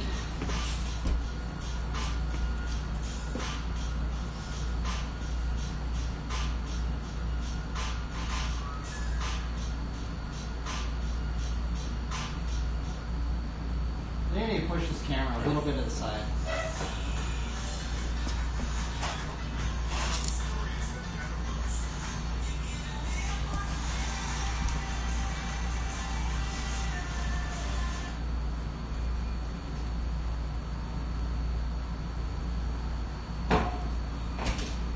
I don't know if I'm digging the bars a little bit forward.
Joe Figs, what's up, dudes? What's up, Ruski? Hope you guys are doing good. There's a lot of viewers. I don't know if these numbers are skewed or there's a bunch of people watching this. I don't know why. Normally people don't watch the biting segment of the stream, so I'm kind of like tripped out about who's watching this now. Well, this is that fun.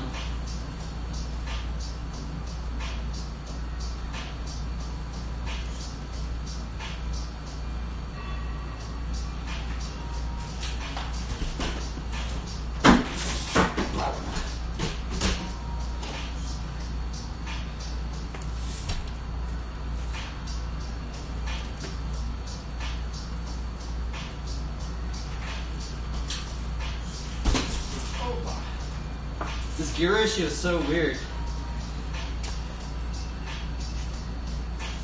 There's so much torque on it.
I don't know, should I be like more in show mode? I'm just gonna ride normally.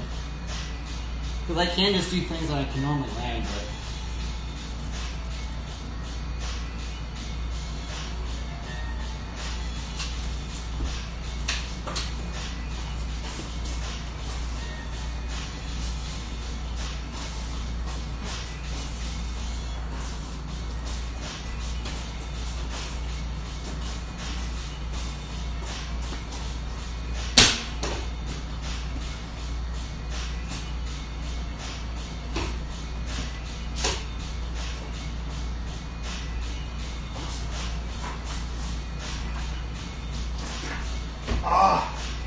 My crank's moved. So look at that. My wheel's engaging on me.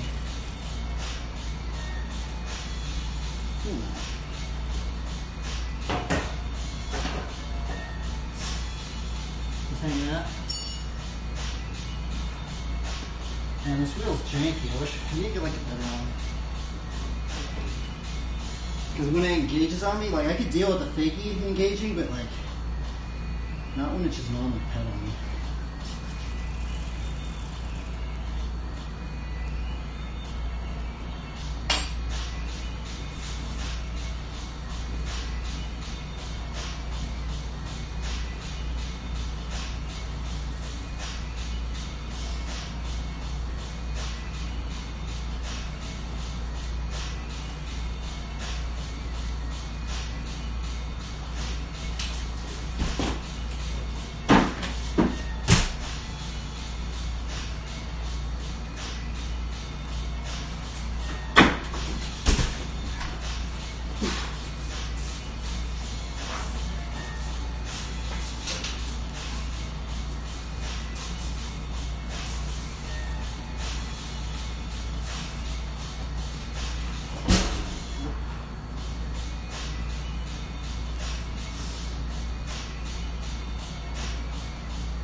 Caught it wrong.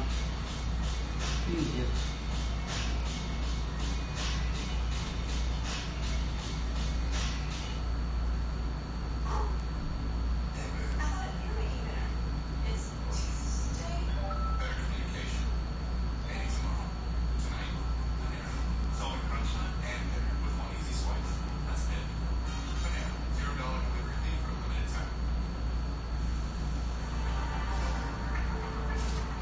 What should we work on?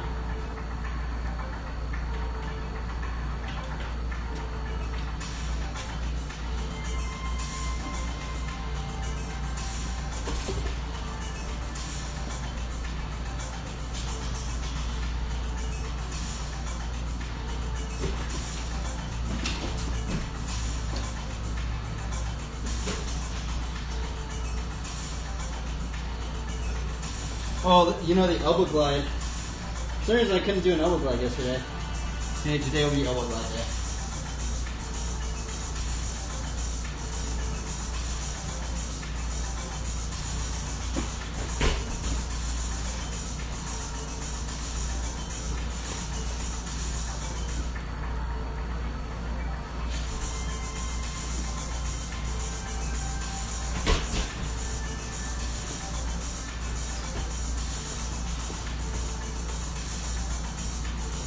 Did I see all of it?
I did a correction up.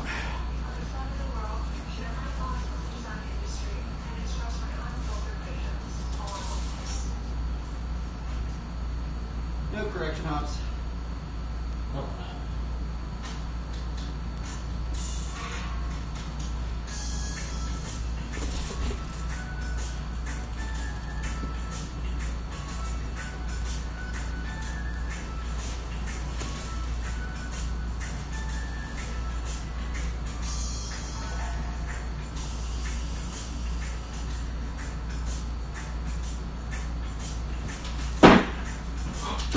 I stalled it. So I could never get into that. That's what I'm trying.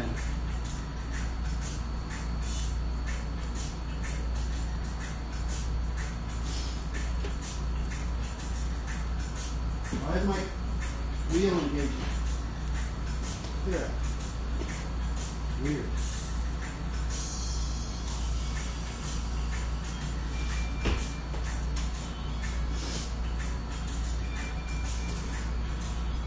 You guys doing good? Watch me fail over and over and over again. It's kind of weird that this many people are still watching. Well, people just watch the Bible study.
What's your power with most of your tricks? No, man.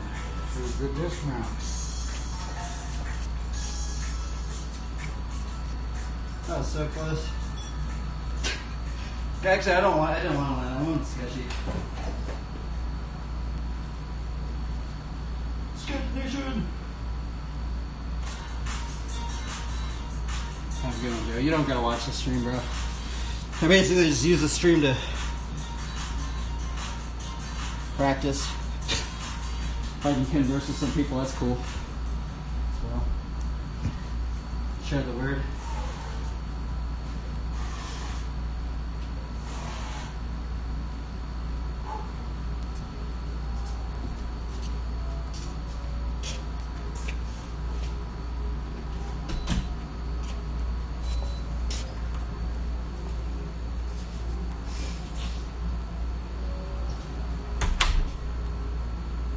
I think I might raise my seat back up.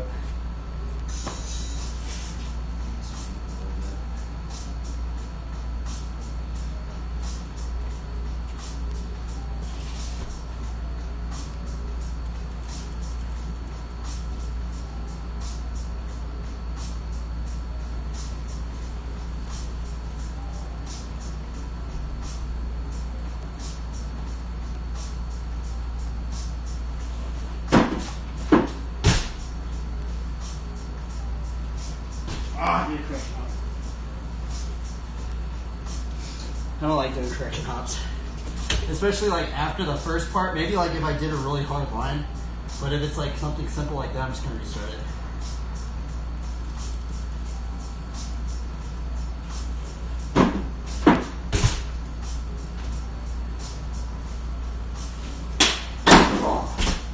What the heck was that?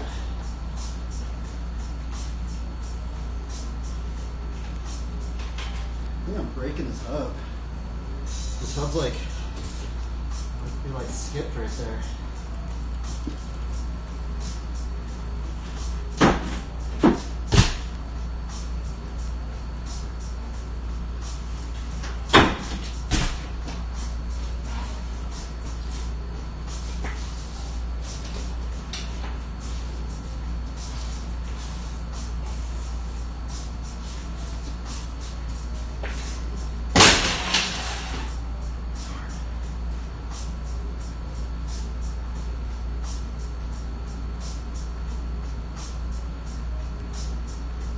Gotta move some stuff from Mousy.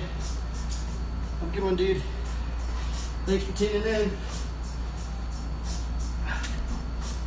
Yeah, almost the end of the line.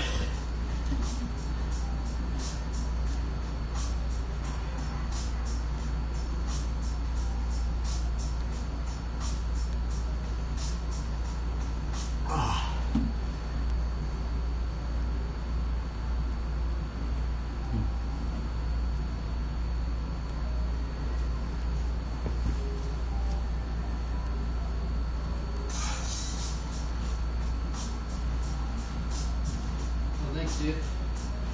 Yoo.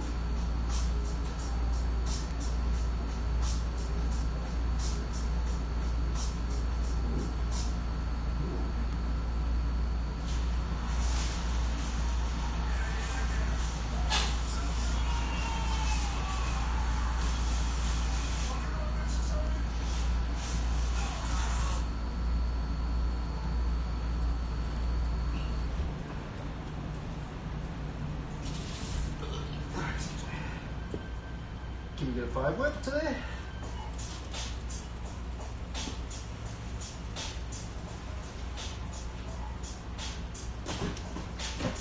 Oh, come on.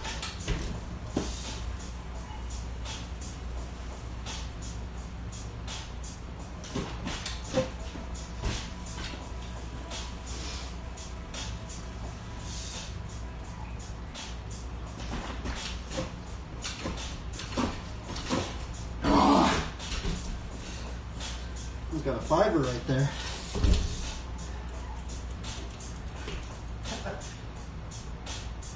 That was close, man.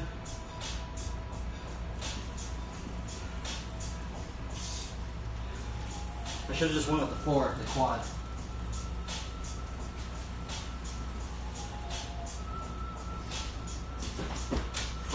Nope.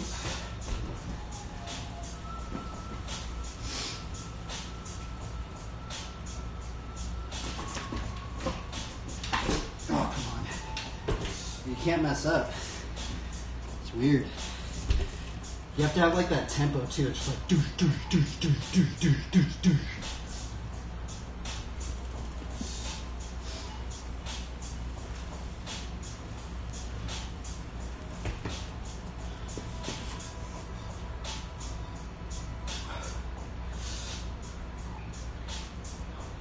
Oh, we could do this weird one. I almost landed it. Shit.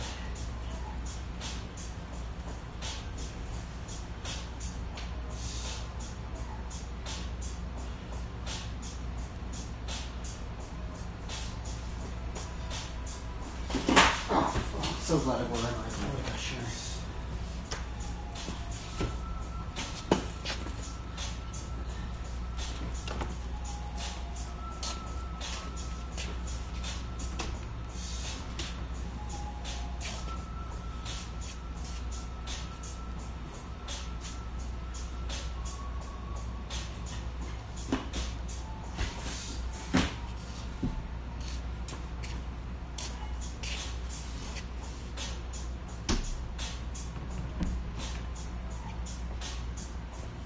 I actually really like this song. They did a good job on this beat. You guys got any bars? Put them in the chat.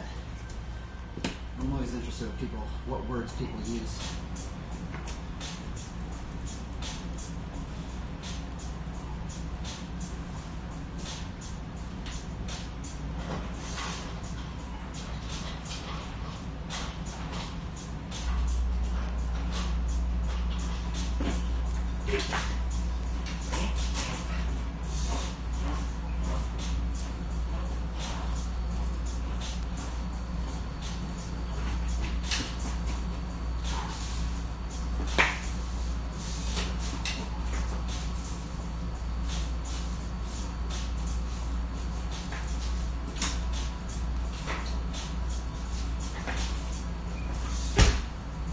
Woo.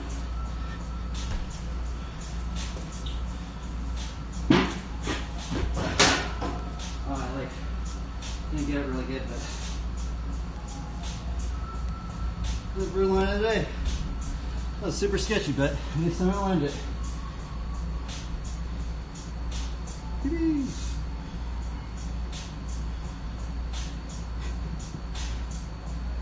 That one was sketchy, dude.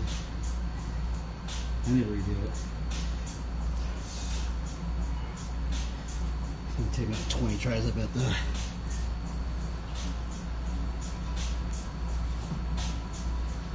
I'm putting this song in the playlist. That's a good song right there. That's a good beat right there. That's a good beat right there.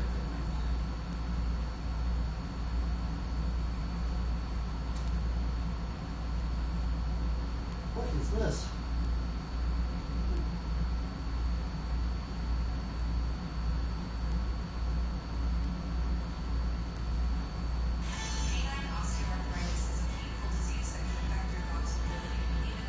Man, you can't even skip this ad. I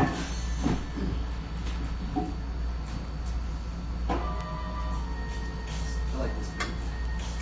Beat's cool.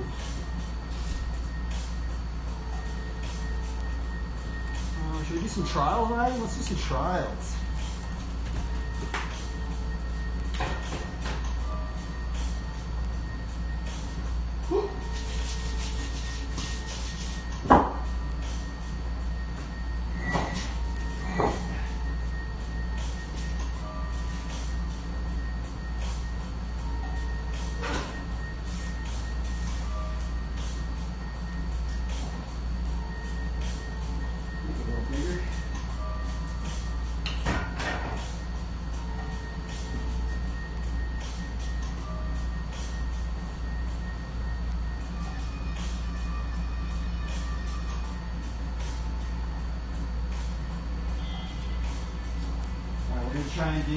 We're gonna just try and upgrade it a little bit. Some sort of a boomika kick pedal, boomika, maybe back pressure jam.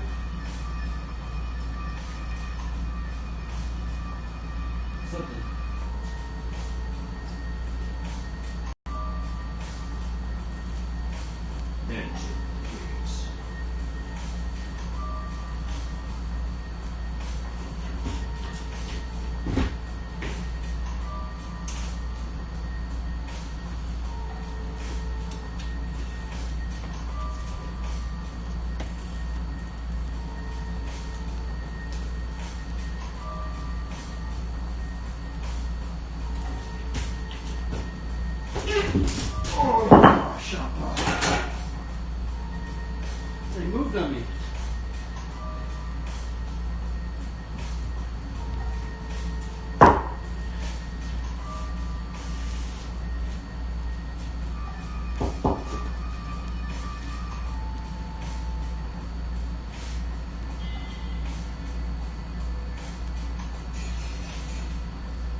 break my bike. There's a wrong some.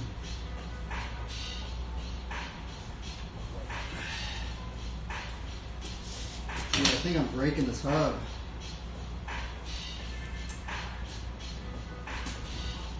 It's not good because it's been like skipping lately.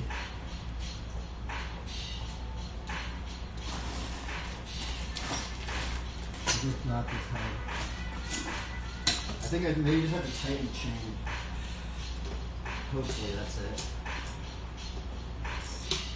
Let's get the profile hub or something.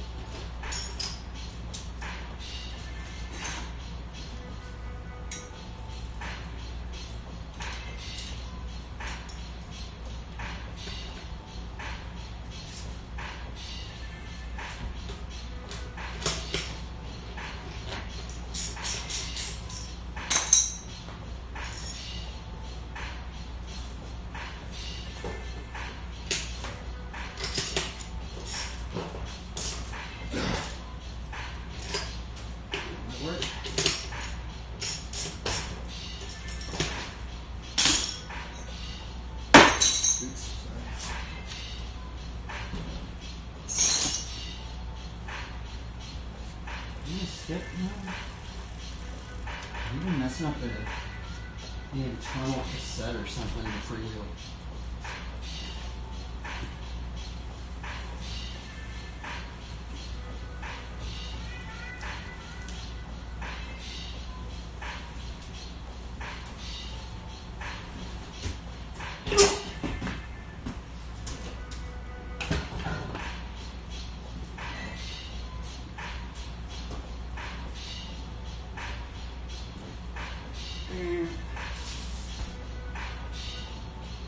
This thing's hard to do. You can only do it every so often.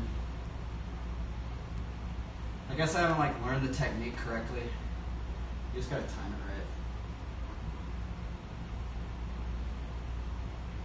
right. Or actually, let's try and add on to it. We're gonna do the stall, the front no stall, into pedal kick, a booba cut backwards, fakie, booba cut, fakie, gyrator, half bar, no hander, half bar.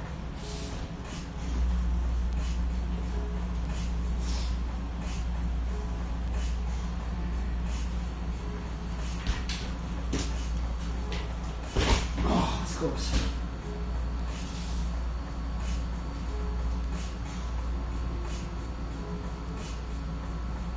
That was loose, man.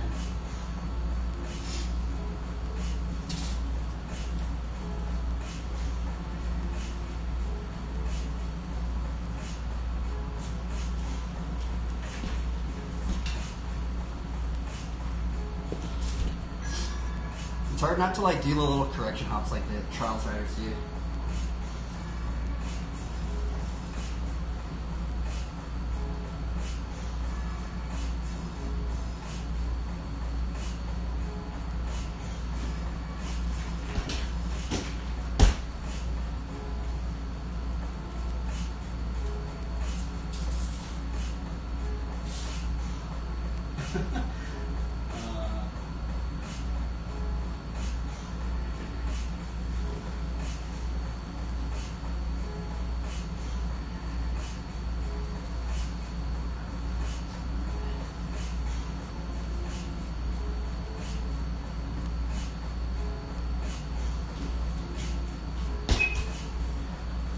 Really can't do it today.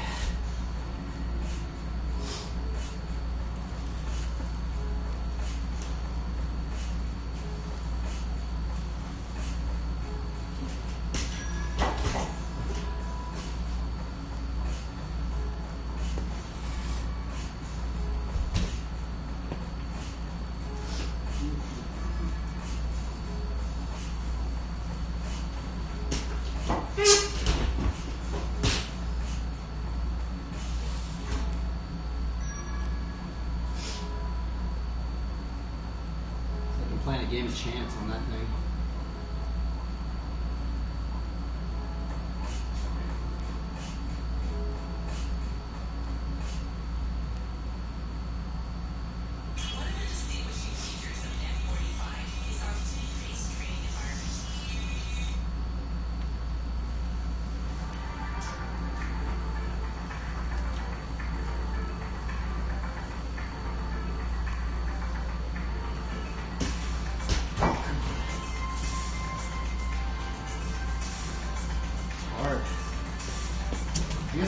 used to the timing of it.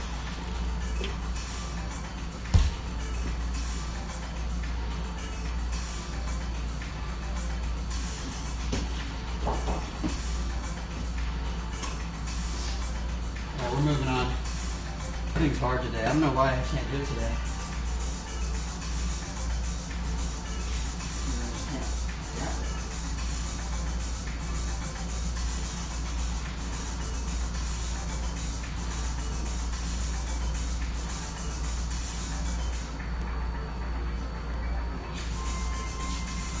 We'll do this later.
Almost dead.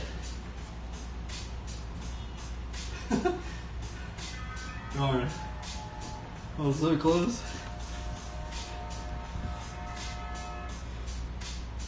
Almost hit my elbow right there.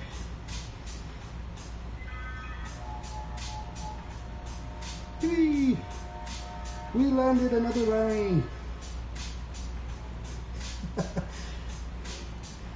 Man, the Undertaker's always get me out, take me out, man.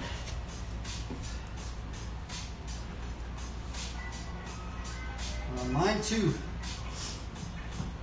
That one was kind of sketchy. My lines have been kind of sketchy today.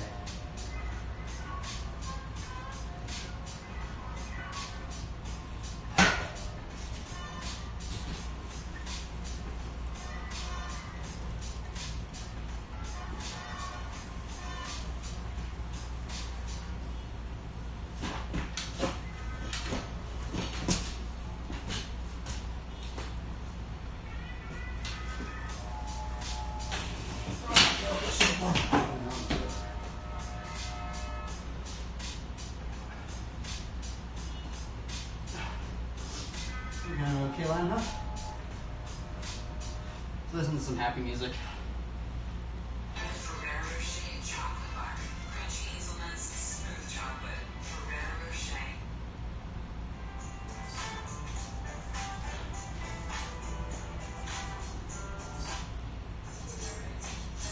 Happy music.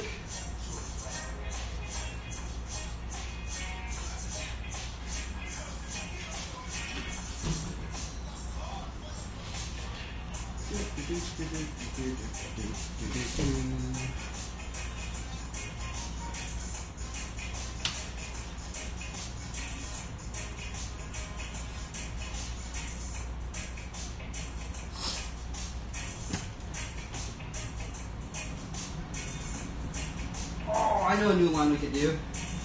Let's try and do the no-handed decade thing. I haven't landed this yet. The way I landed on the stream is going to be the first one I've landed on stream. Or actually ever. I've never landed this line before. Let's do this. It's going to work. Let's see here.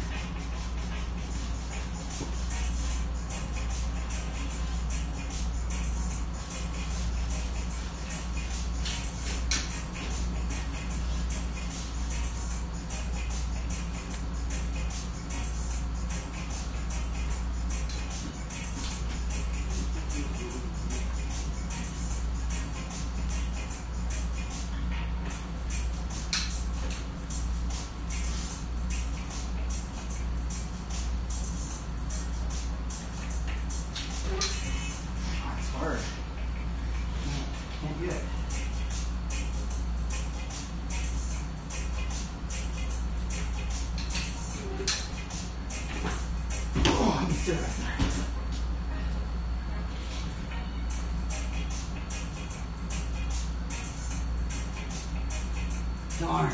That was almost it right there.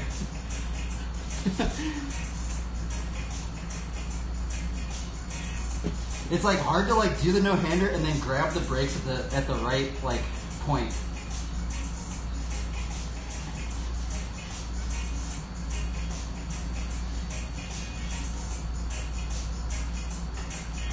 Ah.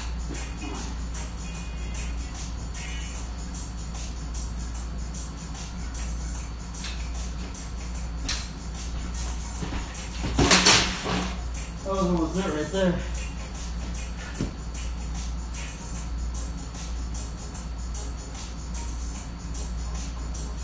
Oh my goodness, I was so close.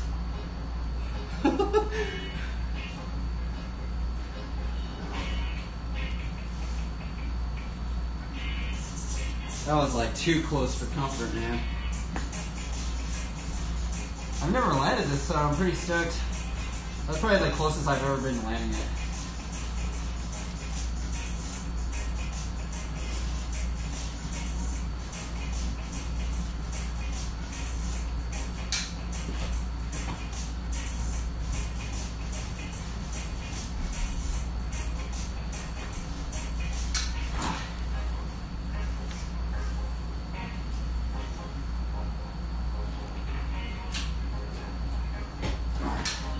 It's like hard to like grab right where you need to for the brake for the decade. I guess it's not that hard, but I think it's hard. I don't know why.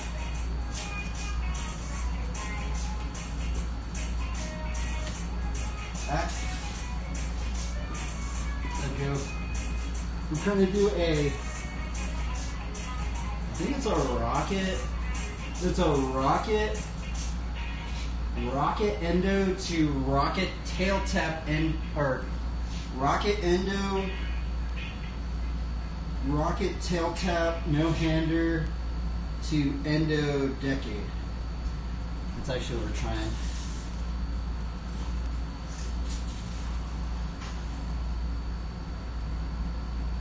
Everyone, I'd like to raise a toast to that classic. I'd be stoked if I could land it. I almost landed it like a couple seconds ago, like a minute ago, a couple minutes ago.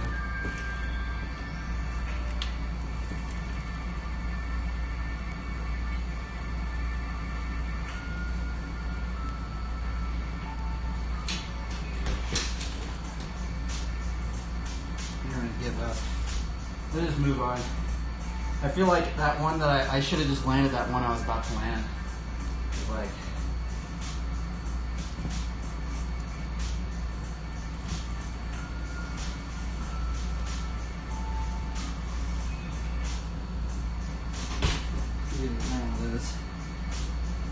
I like lost that trick lately. Yeah,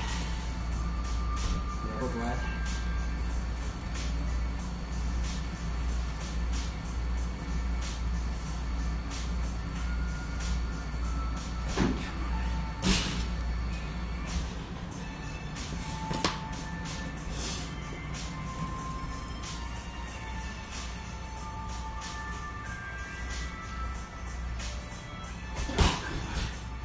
It's just so hard because you have to do it in such a little area. Because like it's easier like if you could just do the elbow glide, you can just like go straight, right? But since you have to curve, it's like that's what makes it hard in here.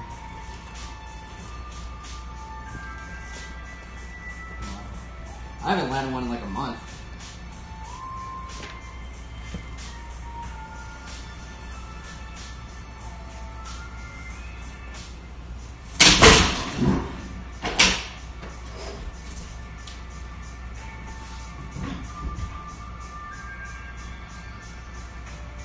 Oops. Let me get it back. I did kind of change up my geometry a little bit. I pushed my bars a little bit more forward.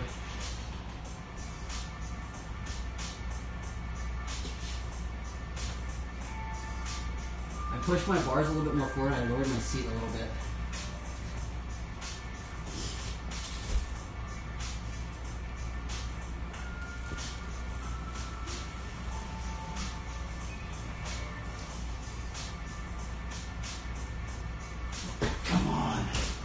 That was it.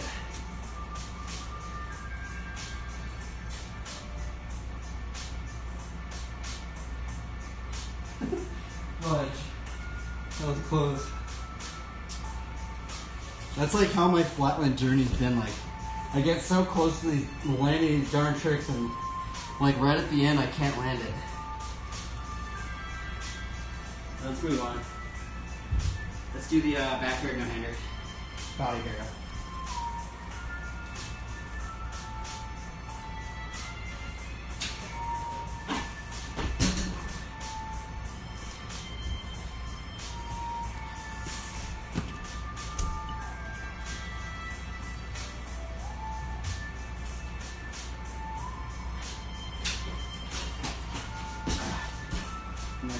Pushing it down just a little bit. I'm letting it, I'm not doing it.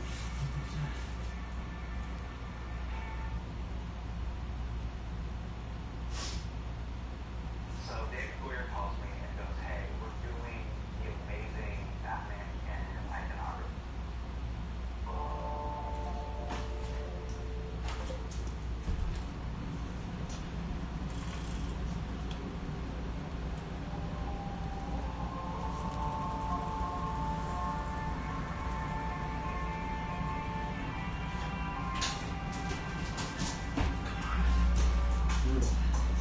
This trick's hard. If you guys have any tips on what I'm doing wrong, please leave them. I've been wanting to get this trick unlocked, but man, it's just there's so many little things. Like if you mess up one of it, it just all like falls apart.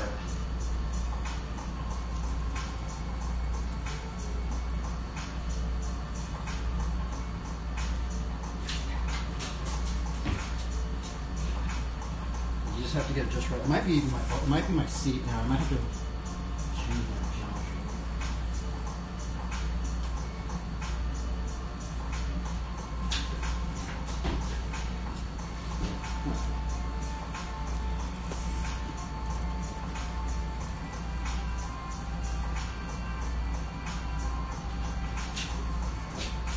What's wrong?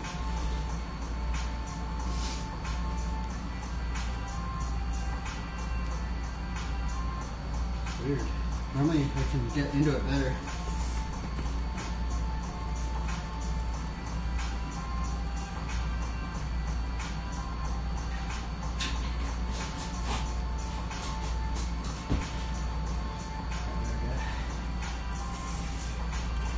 Something feels off on the bike.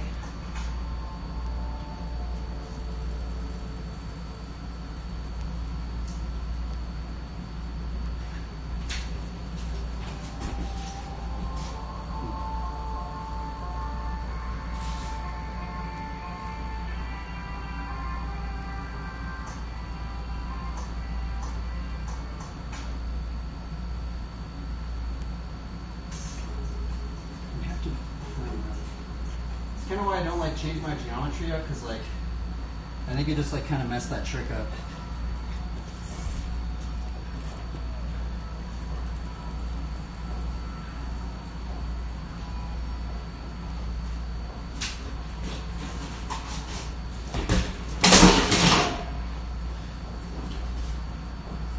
Let's try the locomotive.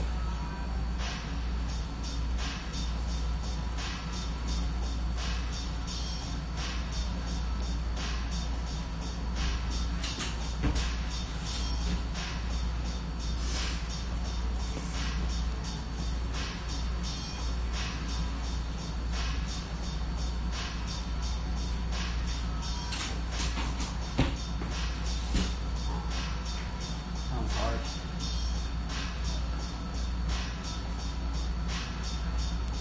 So close to doing it. It's just hard to land it. Like I feel like you can't mess up the scuff. If you lift your foot up just a little bit more. Actually, that's probably what it is. I need to clean my tire off. That's probably what it actually is. Now I think about it. Like if you lift your foot up one little bit on that scuff, it feels like it messes it all up. It's weird. I need to change this tire out soon.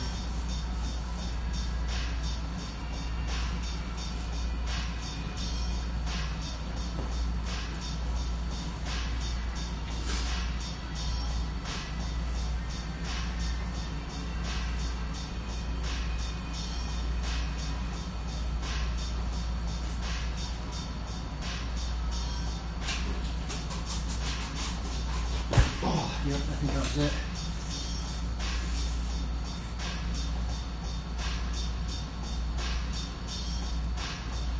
Come on.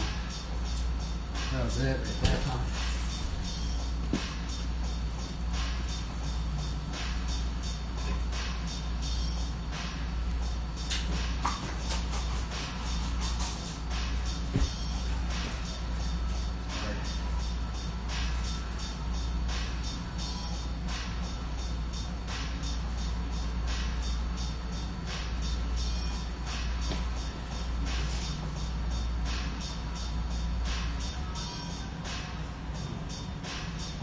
Why can't I land it?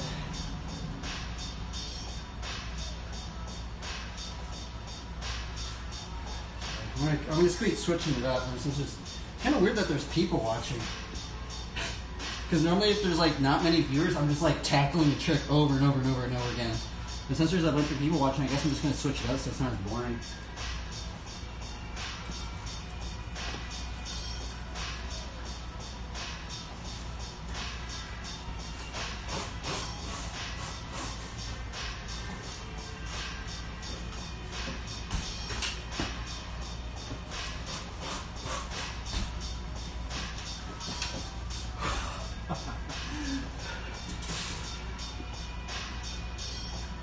That was funny.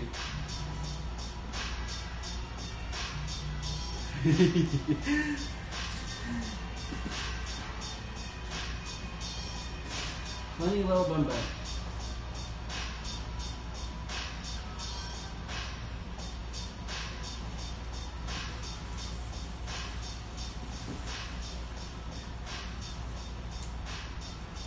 That song was actually pretty cool. I'm gonna save that song.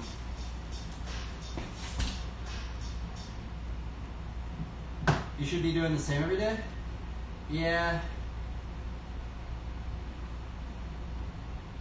I will say I do ride differently when people watch. Well, I guess I haven't really ridden too differently today. But I know that because there's like 4 modes of like riding bikes for most BMXers, right? Or for like flatline, or I guess like most BMXers. There's like, you're jibbing around, you're having fun, right? Just messing around. Then there's the show mode where you're doing tricks that you know how to land, and then there's the mode of like learning something and you're just failing over and over and over and over again, which generally that's how this stream is. I'm normally on mode 3, and then there's the last mode where you just send it, where you just huck it. You just don't even care, you just send it. So those are the 4 modes of riding for most cases. Generally on the stream, it's mostly number 3. I know, like, I did talk to this one flatlander, and he did say what some flatlanders do is that they practice a routine, and they basically just practice that same routine for the contest. So they have like a set routine, like a combo of tricks, and then there's going to be like a contest like in a couple months or something like that, right? And what they do is they practice the same line, so when they do that line at the contest, they do it first try. But it's like really, I don't know, I can't ride like that. It's like, I kind of like learning a bunch of new, I feel like I'm not on that level. I don't even think I could ever even go to a contest. Because like there's no way I can land something first try unless it's a generator. Like that's probably the only trick I could do first try.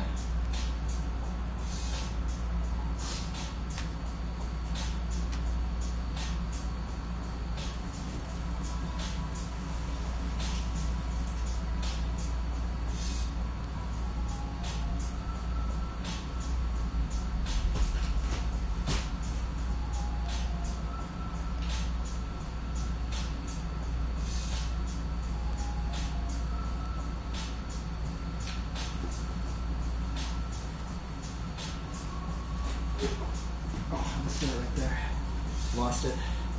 Let's go into that. Oh, I almost did it.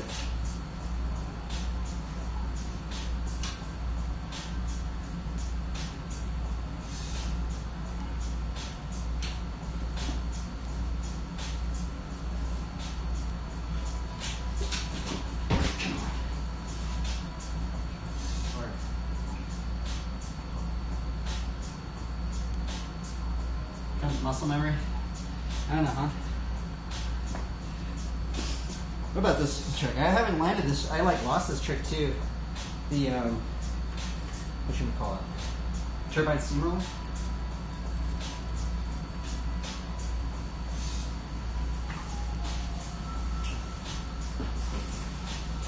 Oh, I almost did it. That was so close. See, I'm trying to get like that second carve, but it's hard to like get into that for me.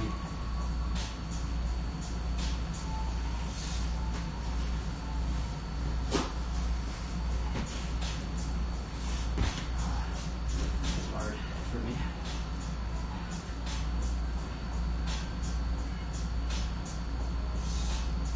Darn.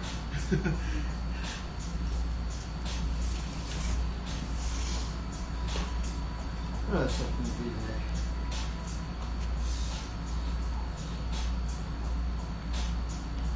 You know what? I haven't done a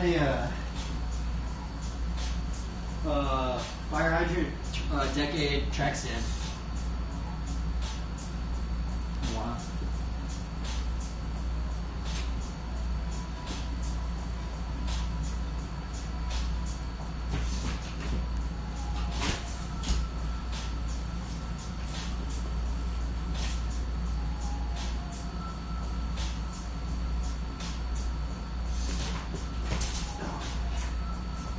Well, that was weird.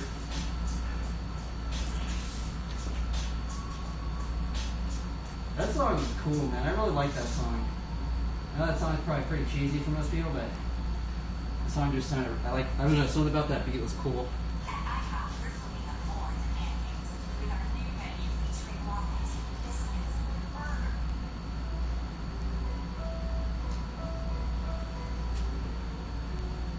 What were we doing? Oh yeah, fire hydrant decade, track stand, no hander. Yeah. Swivel.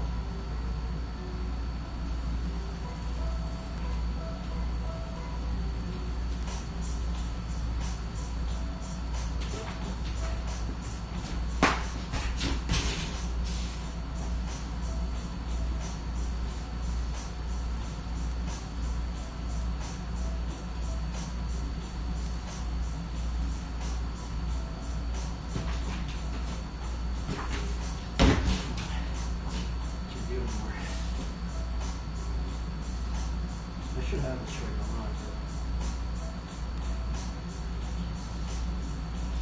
Actually, I used to practice this trick a lot. That's the other thing I've been noticing in flatland. If I don't keep practicing a trick, I start kind of losing it. Because I used to be able to do this one like first try, and I lost it.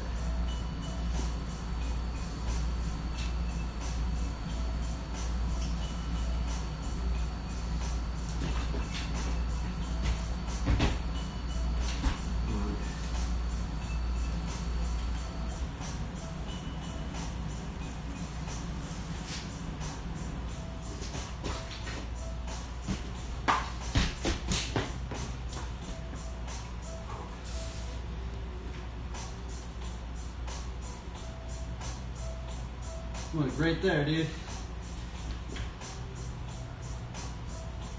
What's weird is like I've heard some riders say that this trick's like super easy. But honestly, it took me a long time to learn it.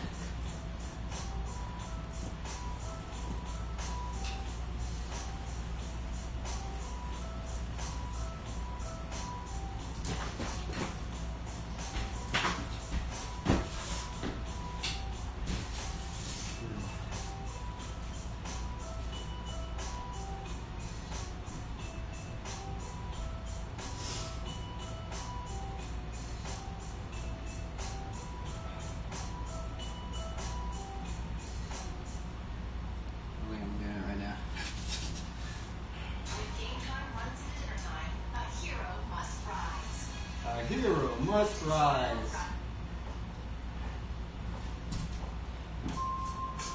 I wish I could land stuff more consistently, but as you can tell, I'm not a very consistent rider.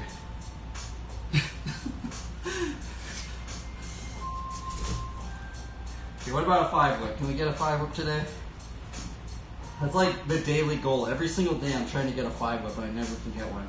I can probably get one once a week.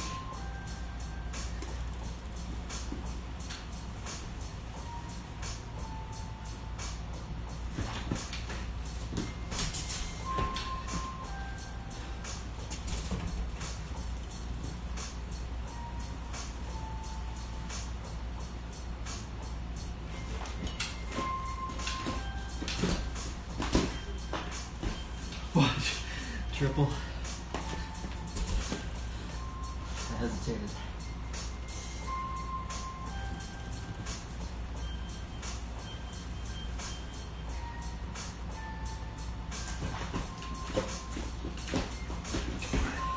See, like how if you put a little bit of your weight too much on this side or like this side, like it messes up your whip. You have to like just get it just right.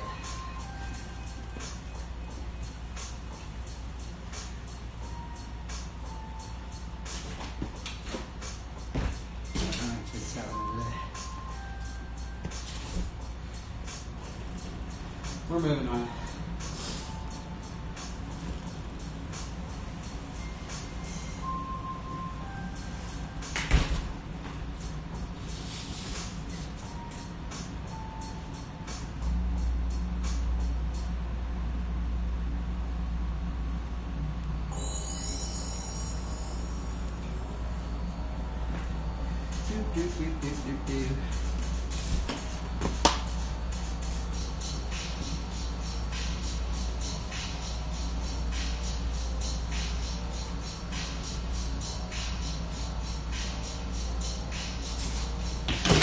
Oh my goodness.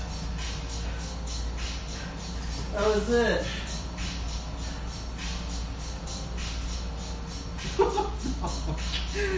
Oh, that's just hilarious, huh?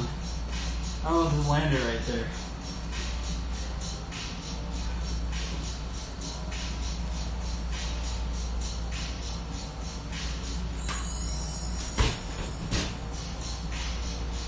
Man, I've almost landed like 3 tricks really close today.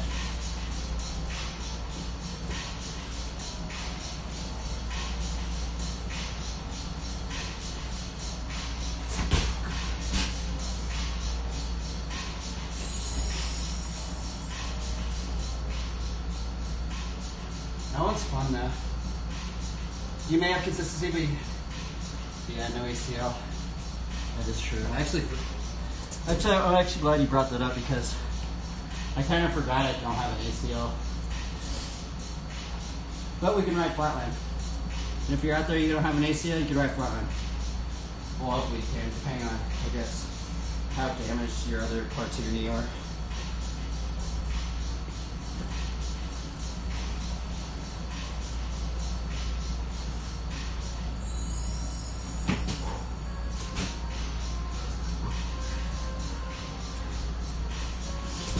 We're moving on. Undertaker?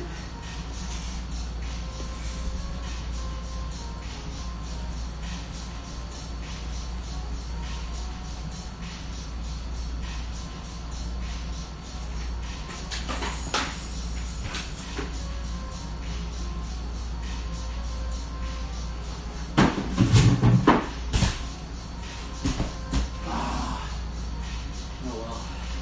That was sketchy.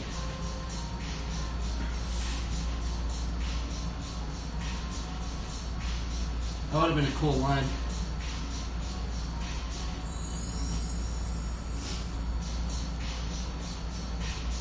That was pretty cool though, I like it. It's all jazzy.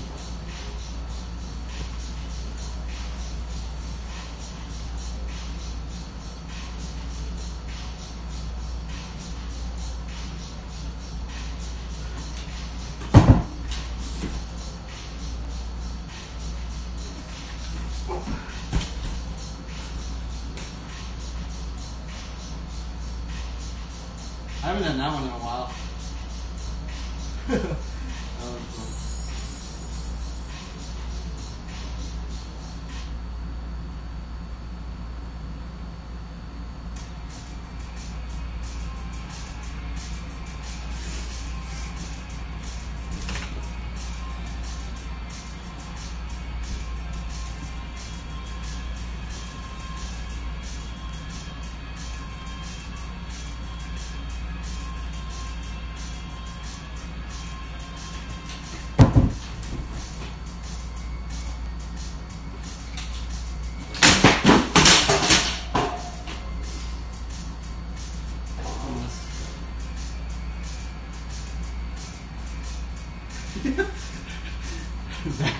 Backwards hang five got me.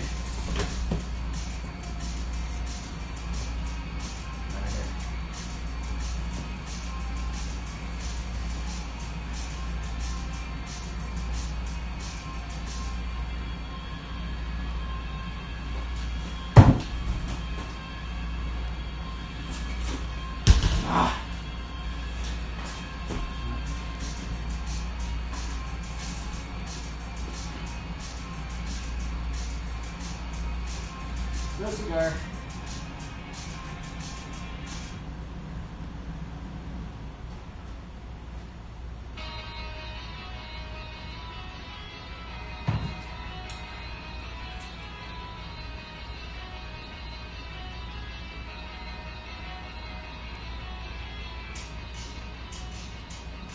Sounds cool. See the backwards ride. This one's always fun.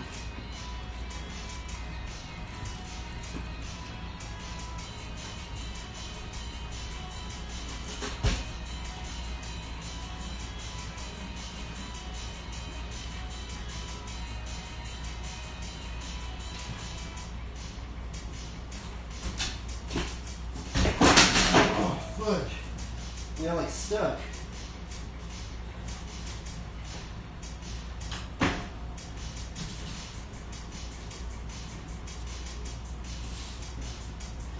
Man, that was close. That's what I say all the time. That one was really close, though. I almost landed that.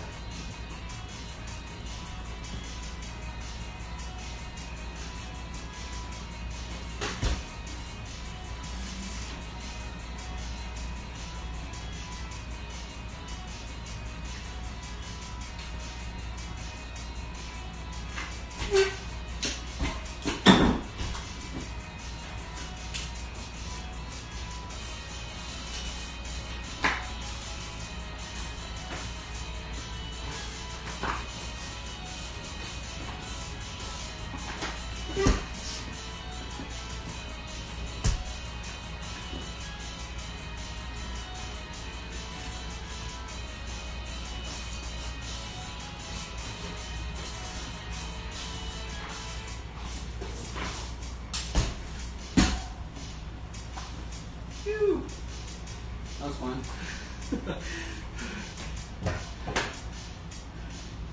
That was sketchy, man. All my clips are a little bit more sketchier today. I'm like doing things a little bit too fast. Just like a couple, like I can tell, like I'm a little like a couple milliseconds too fast. It's probably because people are watching me. I'm not like normal.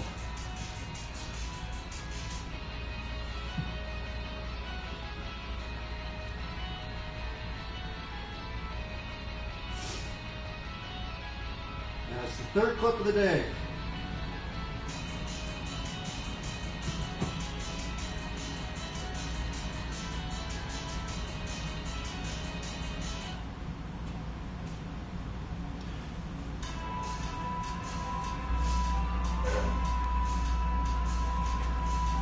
I want to do a clip without a generator. See if we can get an elbow black.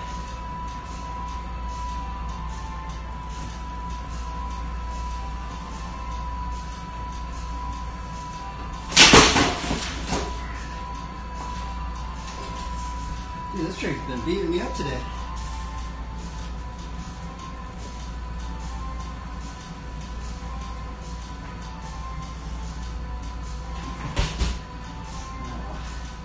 I don't think that one's happened. I'm trying to think what other clips we get.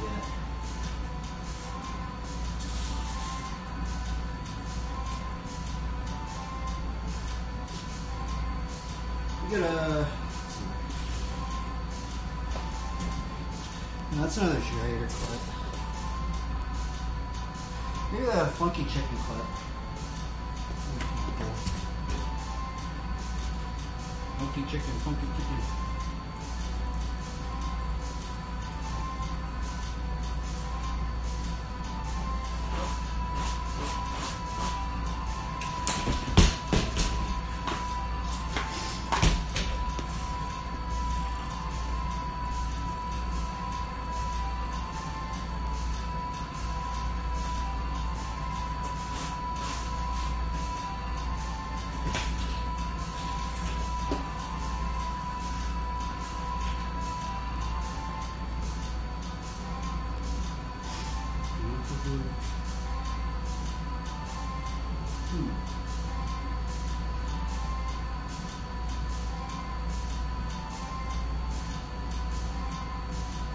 I forgot there was actually an interesting clip I was thinking about.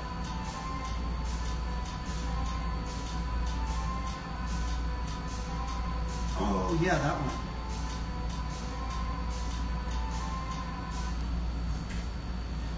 It's like a weird, I think it's like you do bar,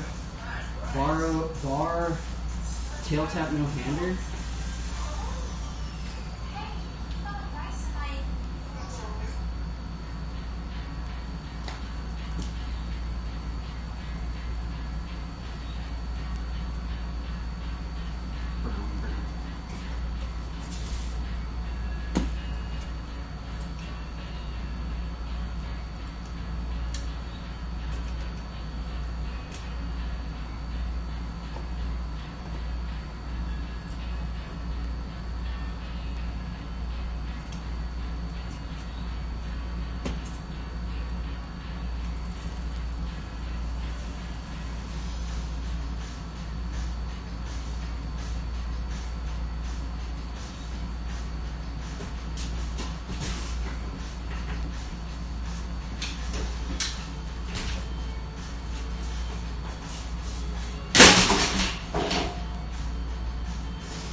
That was fun, but no cigar.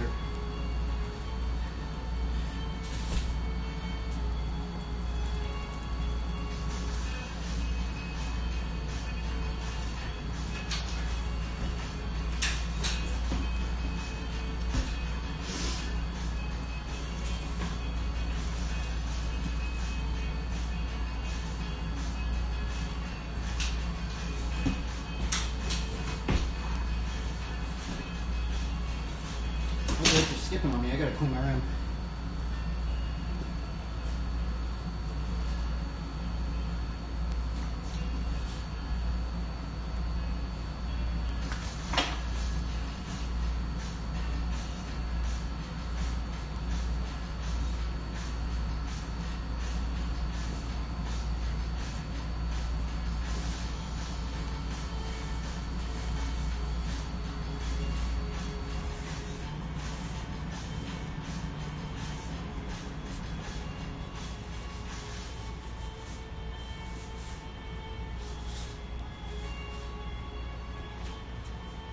Song is cool. It's like super chill, huh?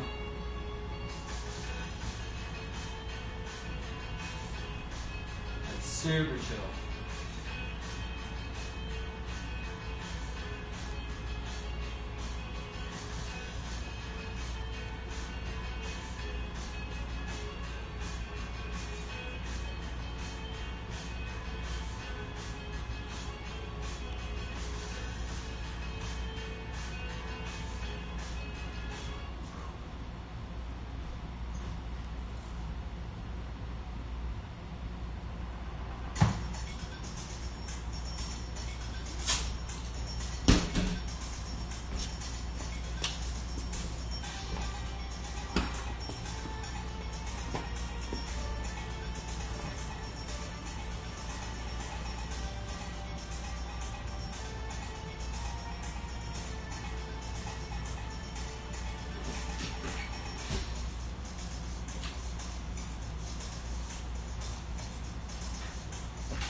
Close. For some reason, I can never do that line. I don't know why.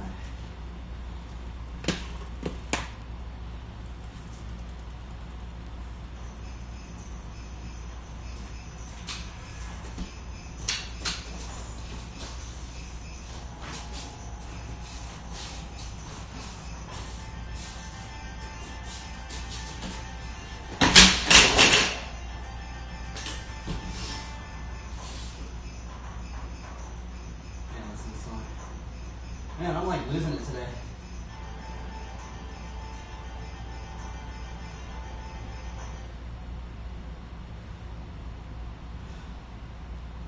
I'm losing it today, man. So I want to try and do like the long line that I have, but The swivel into the stick beat is hard for some reason. I don't know why.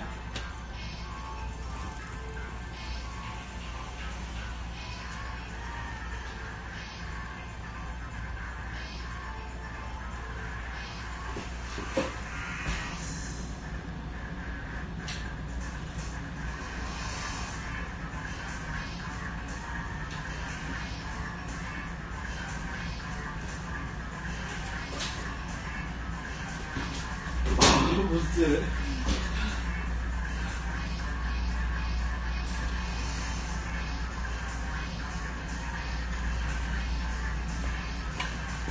Almost like stalled that one out. It's crazy, huh?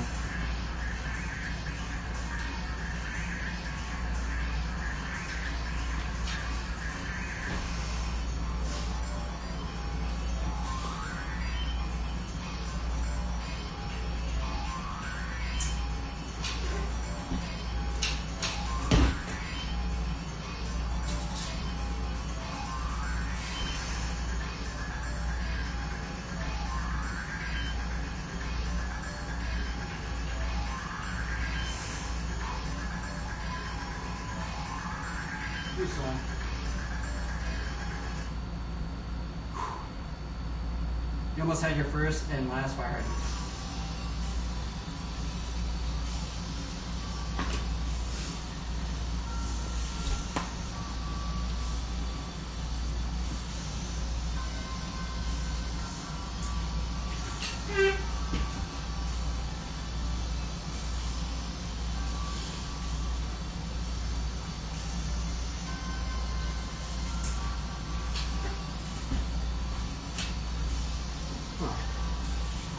Come on.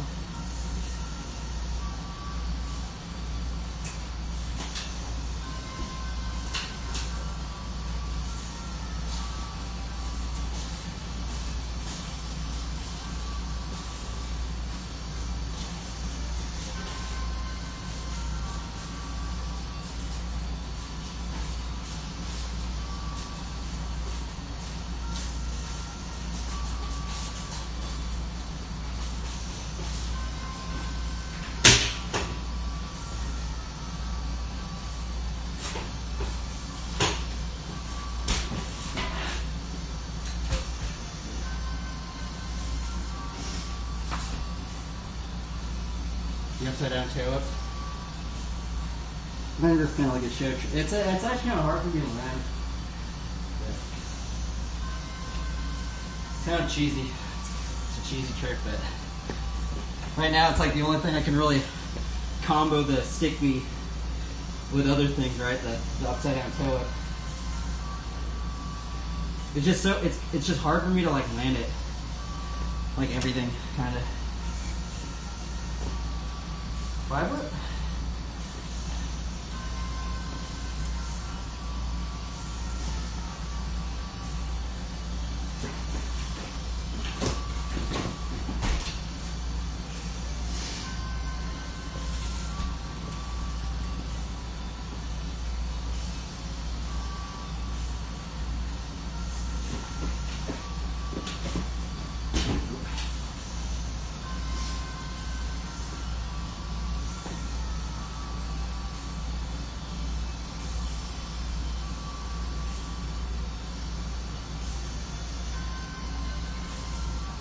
Keep going, people. Oh, for sure. There, dude. Thanks for stopping by, man. The experience of me failing over and over and over again until I land something. Holy moly. Here I just think I'm crazy, but I think it's really fun. It's just hard. If I could land everything first try, I would. But sometimes this stuff just takes me like months. It's kind of funny. Let's go back to the trial stuff.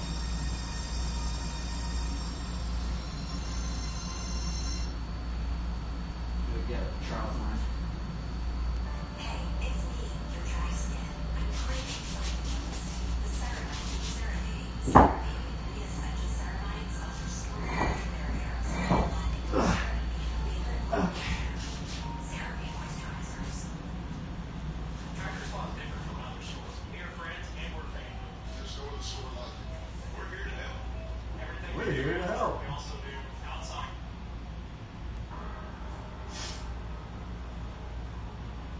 Have a good one, man. Joy in the trials. Joy in various trials. Hopefully get the trials line.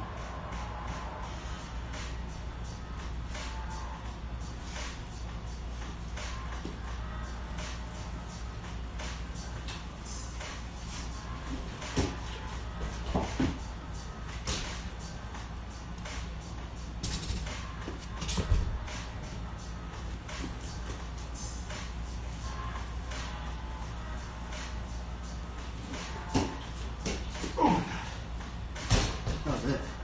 Hesitated.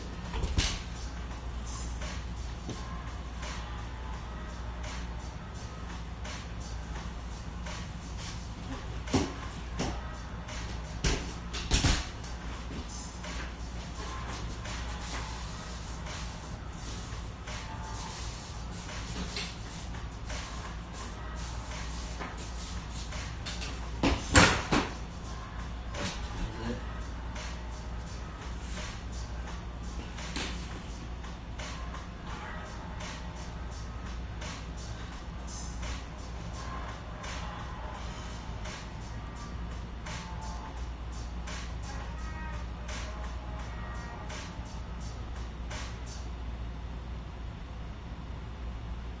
That's gonna take a long time to do again.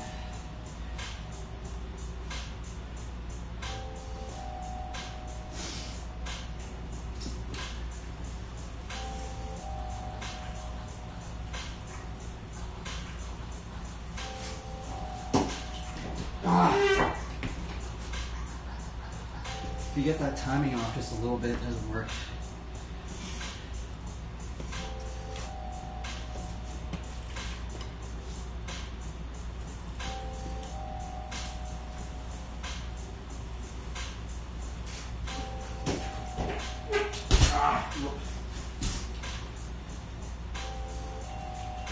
Almost. It's fun though.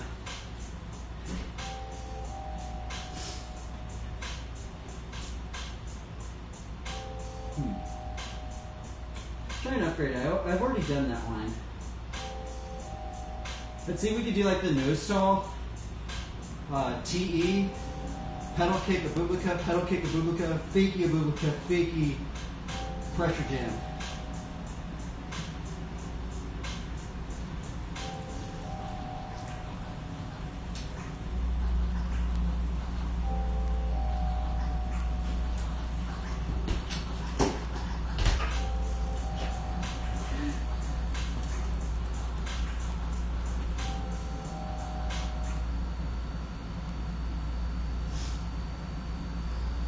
Hey, why don't we do this more often, bro?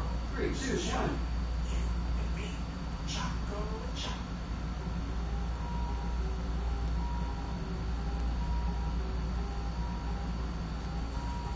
You could also try endo stall to like get up onto the other one.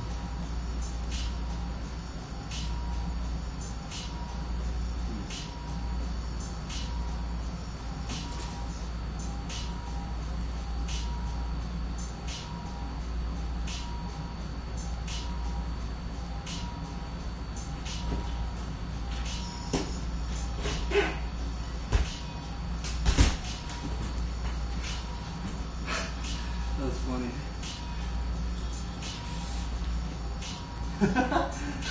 That was fun. I like didn't even do it. I did a tail tap on the ground. That was cool.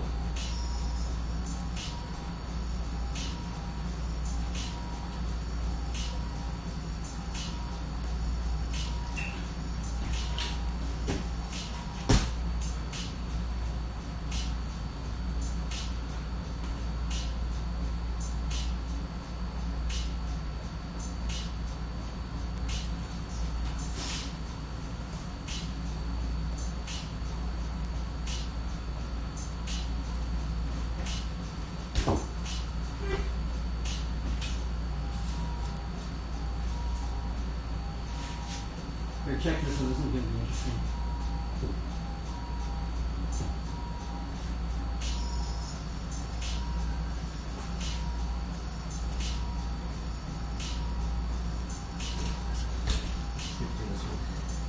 trying this one. I almost did it yesterday.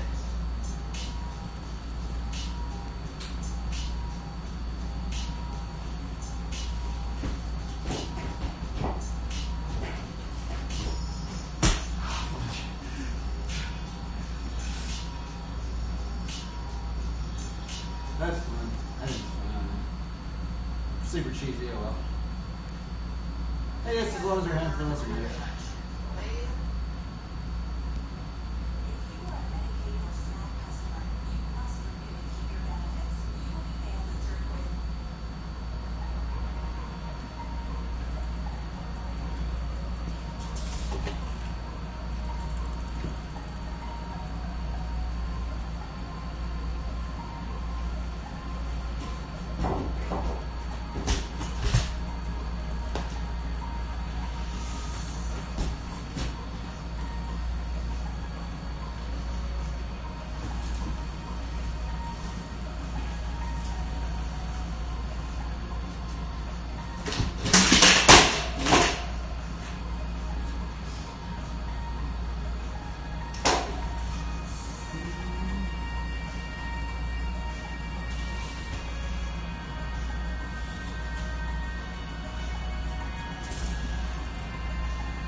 Oh, I did it.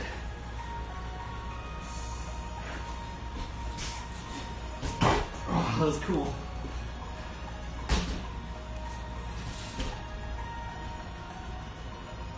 That was sketchy, but we did it.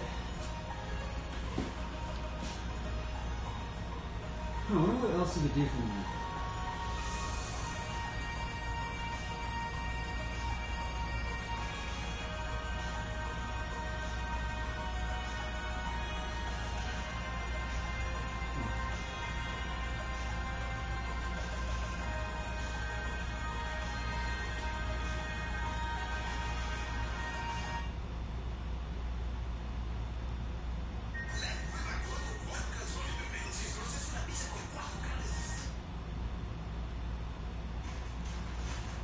To stay ahead, you need to expand your business by forecasting delivery routes with real-time data.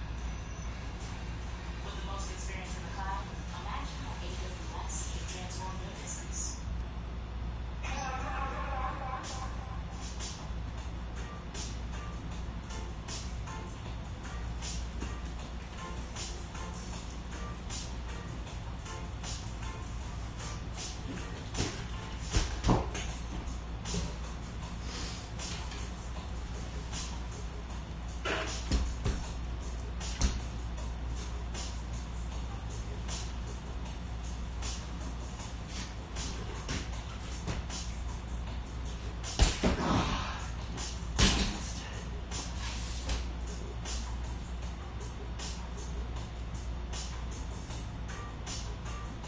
So close, so far.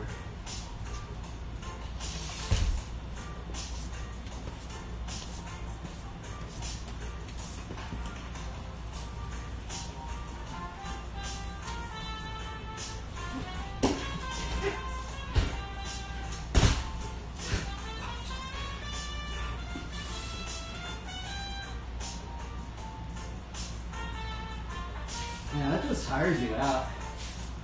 It's just tiring. That's just not a little bit or something.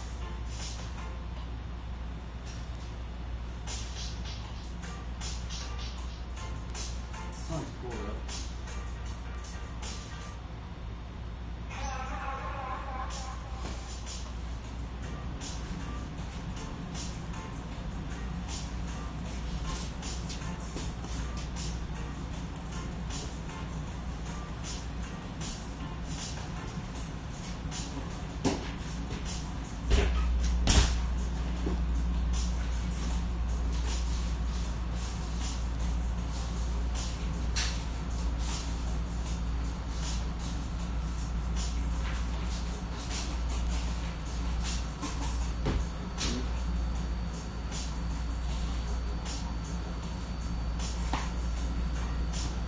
Man, that was brutal. He landed right there.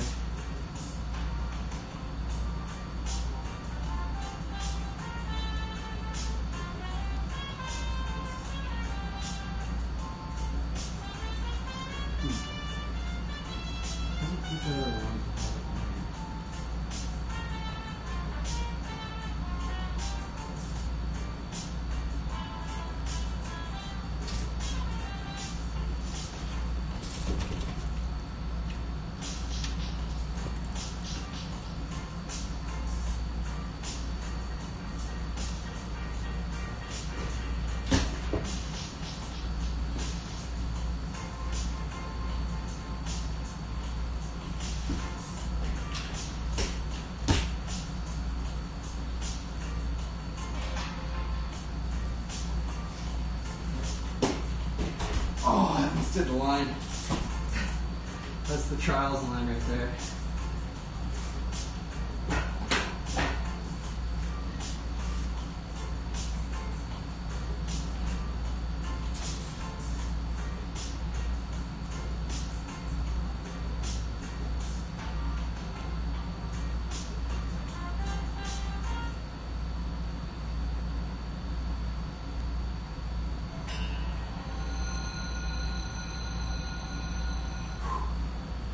We do the trials line. That's the Ulta trials line.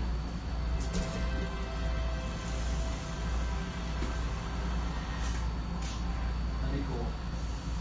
Pretty good.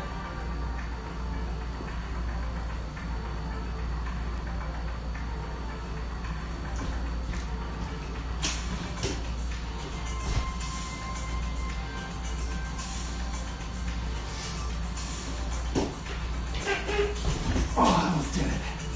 Gosh, I was so close.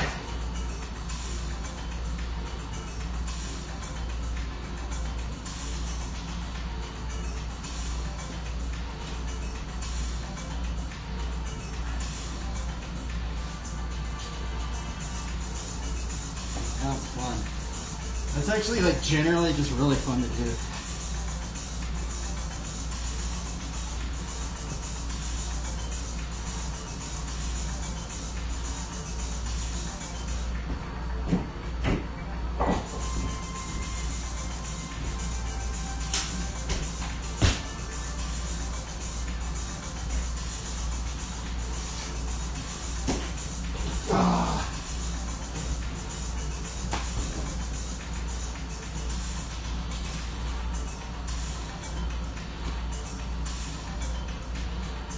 That's hard.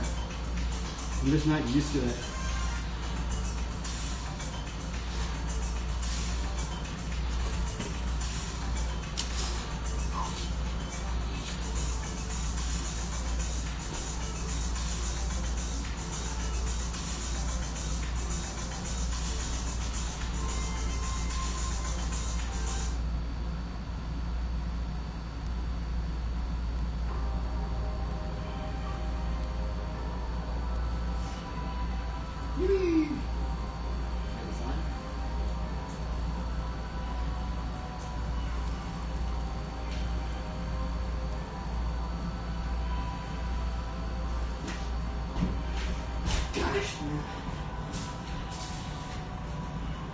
They make it look way easier than it is.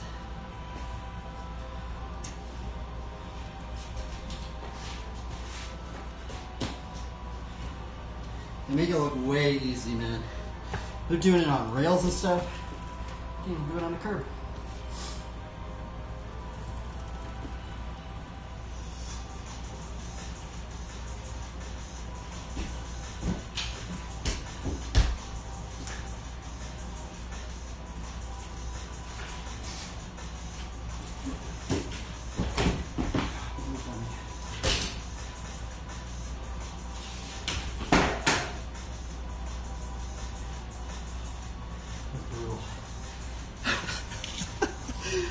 Oh, that thing moved on me.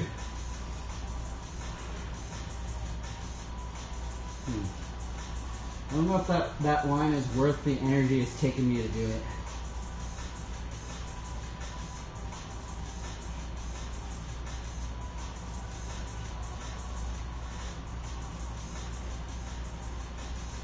I'm back. No triathlon today. I think they're tired.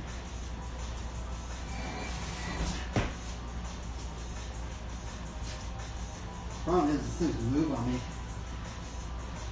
I need to get little bigger curves.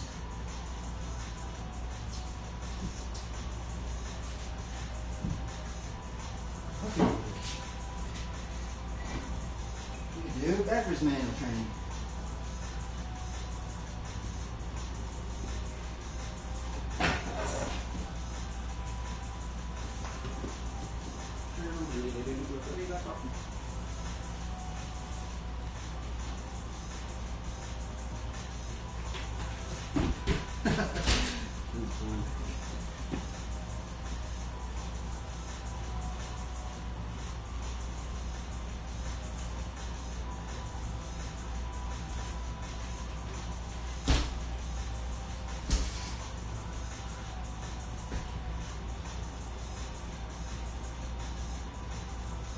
I want to do that to wheelie. If you overdraw your account, Wells Fargo 3, gives you 2, an 1. extra pay grace period to avoid the overdraft fee.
I want to do like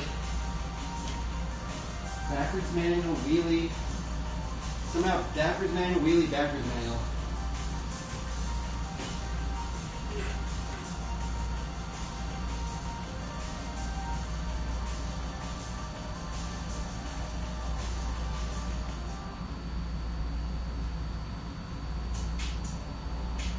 Alright, let's go back to the 5 whip. Some backwards manual training. Let's go back to the 5 whip training. Or 5 whip training.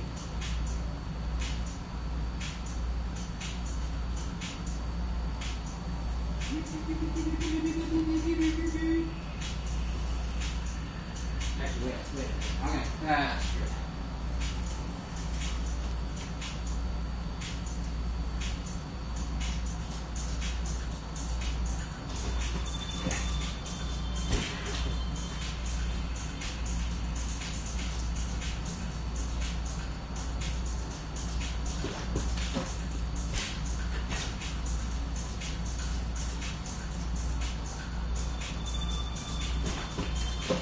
Oh, what is wrong with me?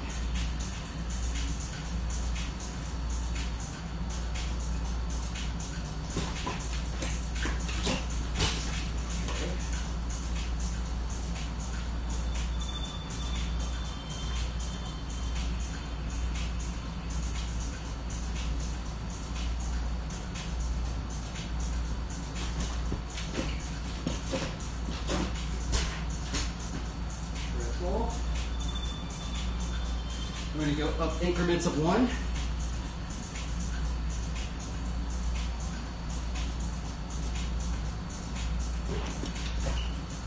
Nope. It's on the right now.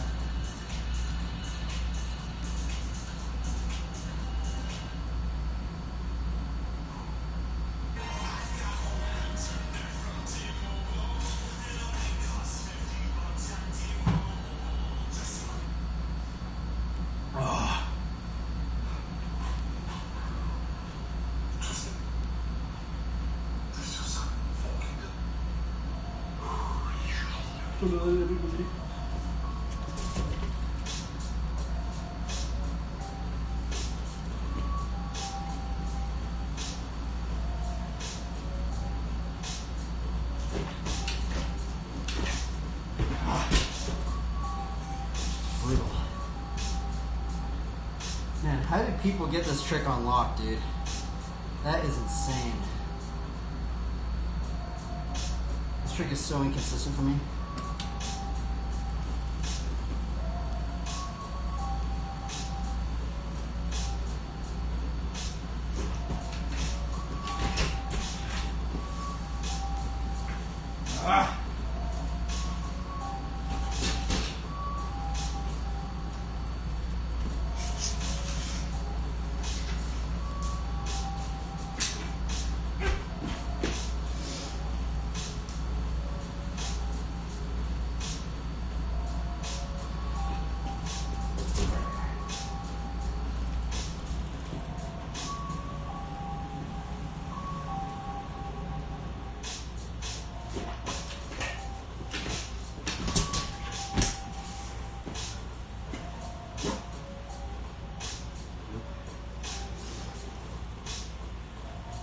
I don't know what I'm doing wrong. I think it's like the tempo. You have to have the right tempo to do it.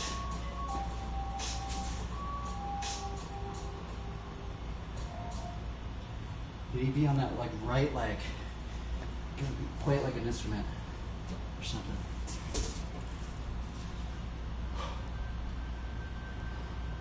Come on, right here. I haven't even landed a quad today. I know I can at least land a quad.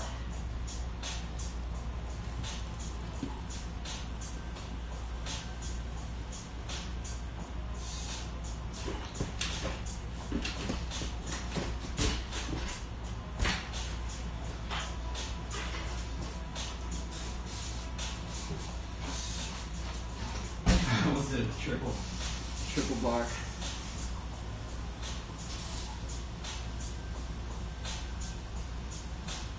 Those are pretty cool too.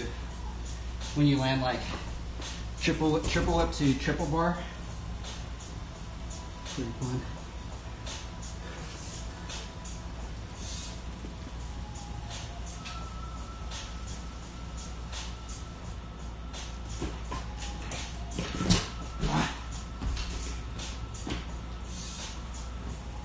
It's hard.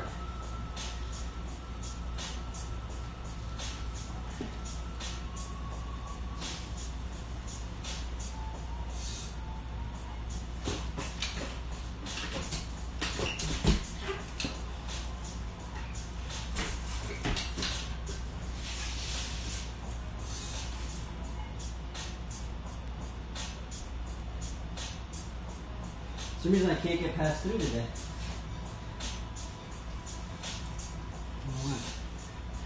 I'm trying to do 5.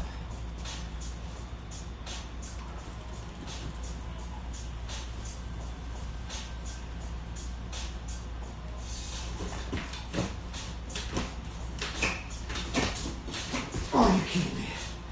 That was it. See, it's doable.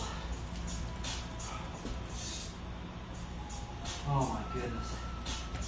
I hesitated at the end. Like you can't hesitate, you just gotta like keep it going. It's weird because like when you start doing a bunch of 3s and then you do a 5, like you're not ready for it, I feel like.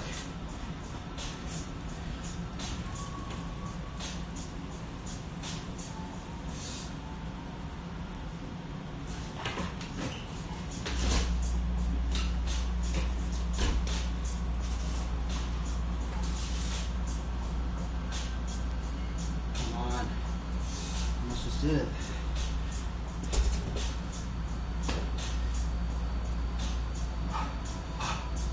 trick's gonna drive me crazy.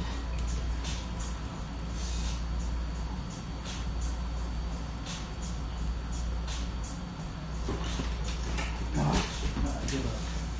Give up. That trick beat me.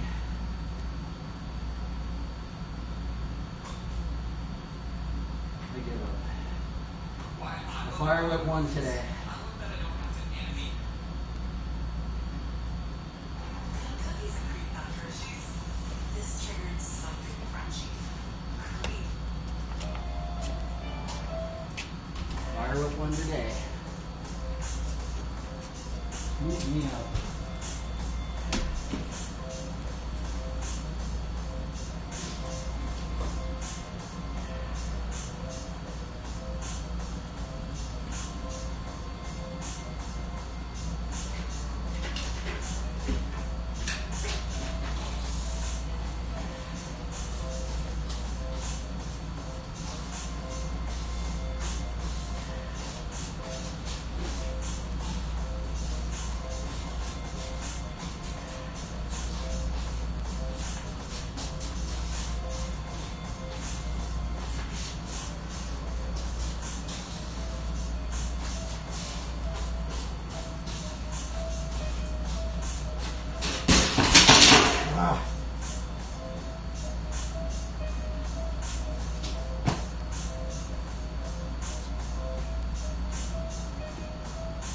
Oh, that was brutal.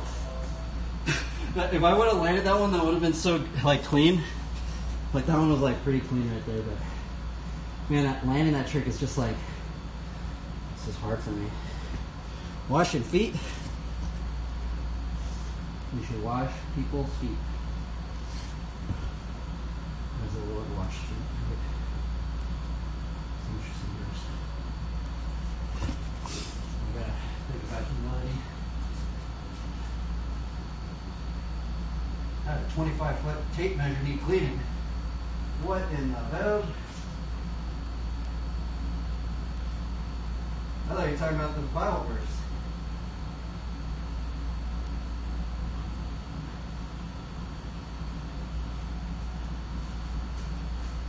Dude, the fire whip, man.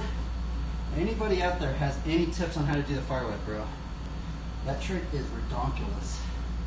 Darn, my tablet died. I have to listen to music up on here. I guess maybe I should just end the stream here, maybe. I will just listen to the music on my phone.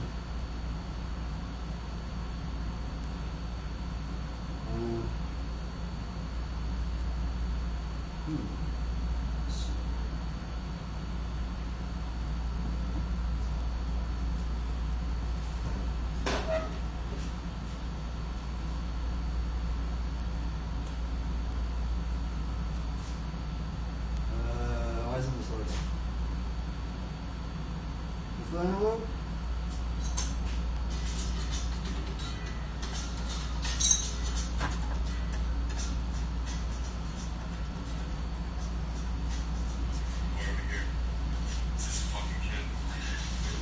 Boomerang line. Incoming.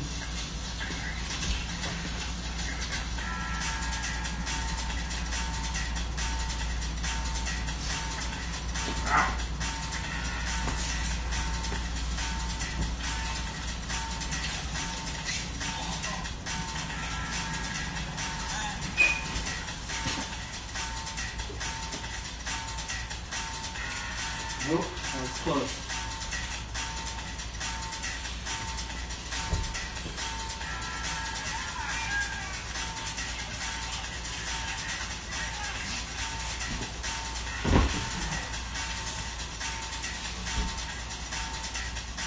What are you doing, Jeff?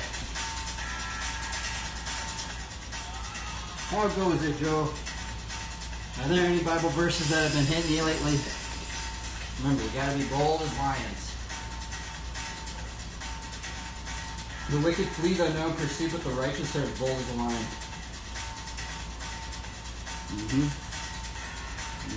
Proverbs 28:1.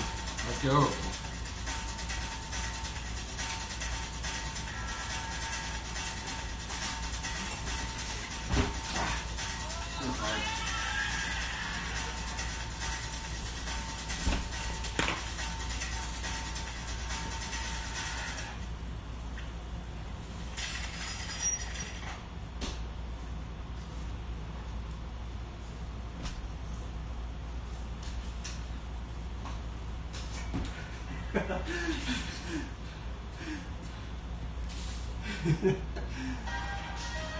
Two Corinthians 5. What is that one?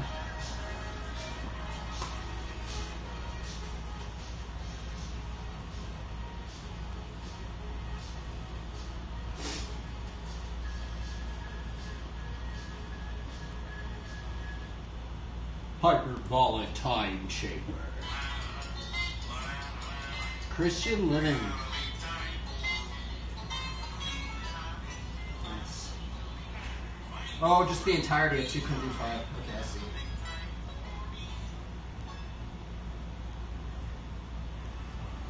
That's the funny thing is like there's not even a BMX scene on Twitch. Like most of my followers are just believers. I like it though, it's cool.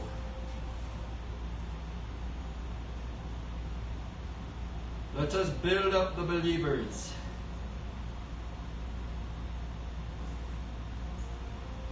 Build up. Build up.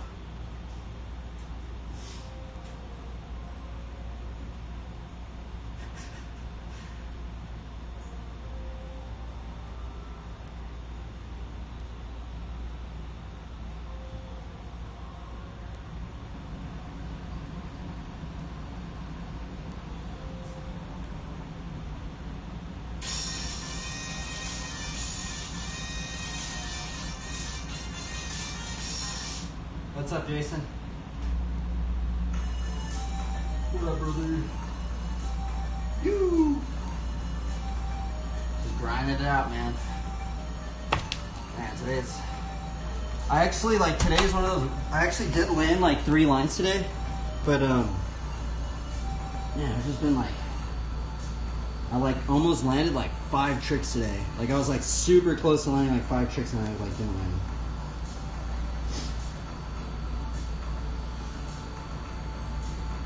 I also moved my bars up a little bit.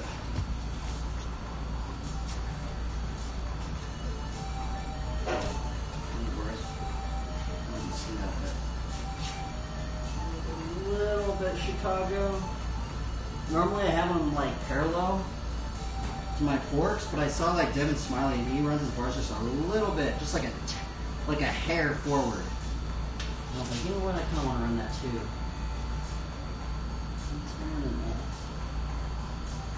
And I lowered my seat just a hair too.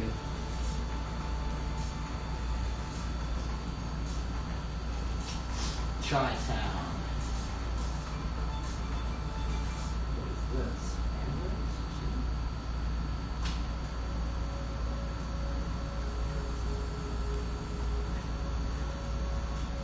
Here's a good trick for you, dude. Here, check it out. I learned this one from Chris Bohm. Shout out to Chris Bohm. Do you know what this trick's called? Because I don't know what it's called. But shout out to Chris Bohm. He's the one that showed it to me. Okay, so you start out like this. You have your pedal on the ground like this. And you go up like a track stand kind of. Or actually, no, it's not like a... How do I do it? Okay, so you start like this. Push it down. Bring this up on the seat post. Put your elbow on the other side of the tire. Put your foot on the top of the peg. Put your other foot on the pedal. Push the pedal down. Hold the end of the bar end, and then just you can balance it out like this.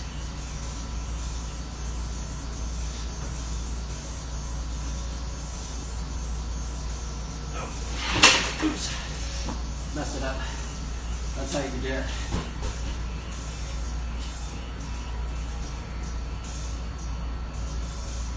That was probably not the best explanation because I didn't do it, but do you know what trick that is called?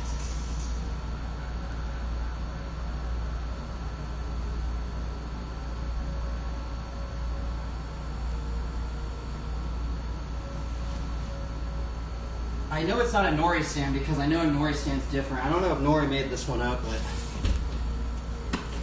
it's just weird because I haven't heard anybody say, like, tell me what trick it is. It's just, they just do it.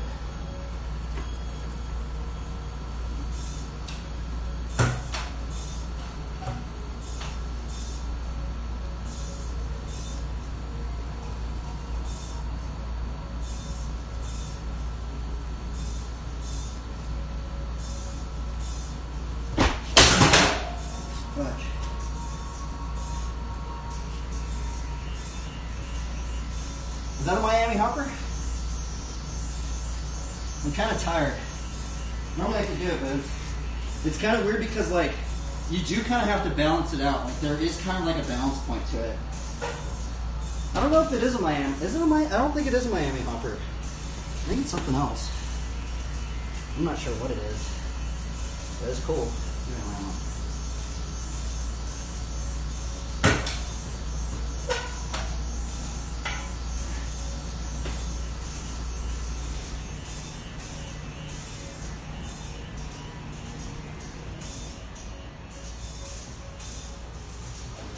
Fudge. Can't land it right now.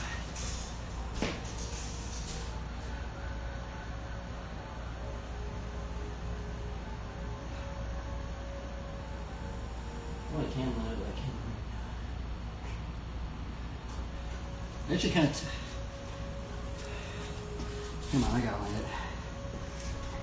It looks easy, but like once you get into it, it's kind of like you have to like balance it out a little bit.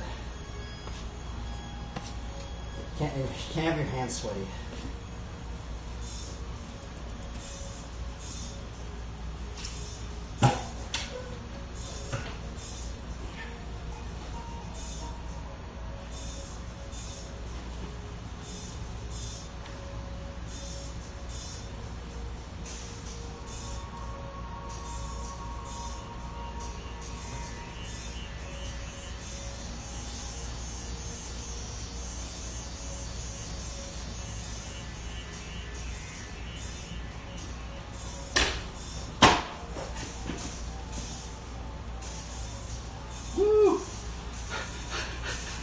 That was fun.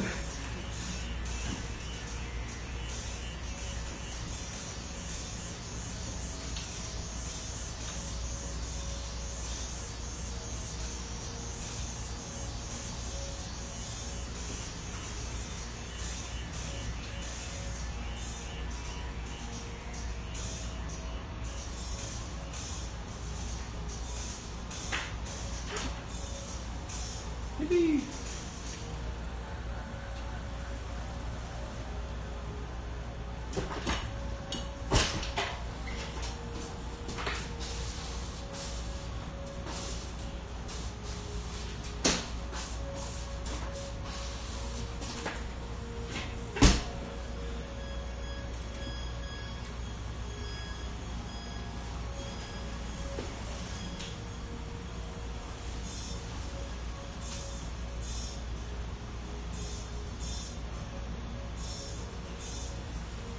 Oh, that was good. Oh. Well, I landed the line for you, Jason. That's probably the last line I'm going to land for today. Don't tire me out.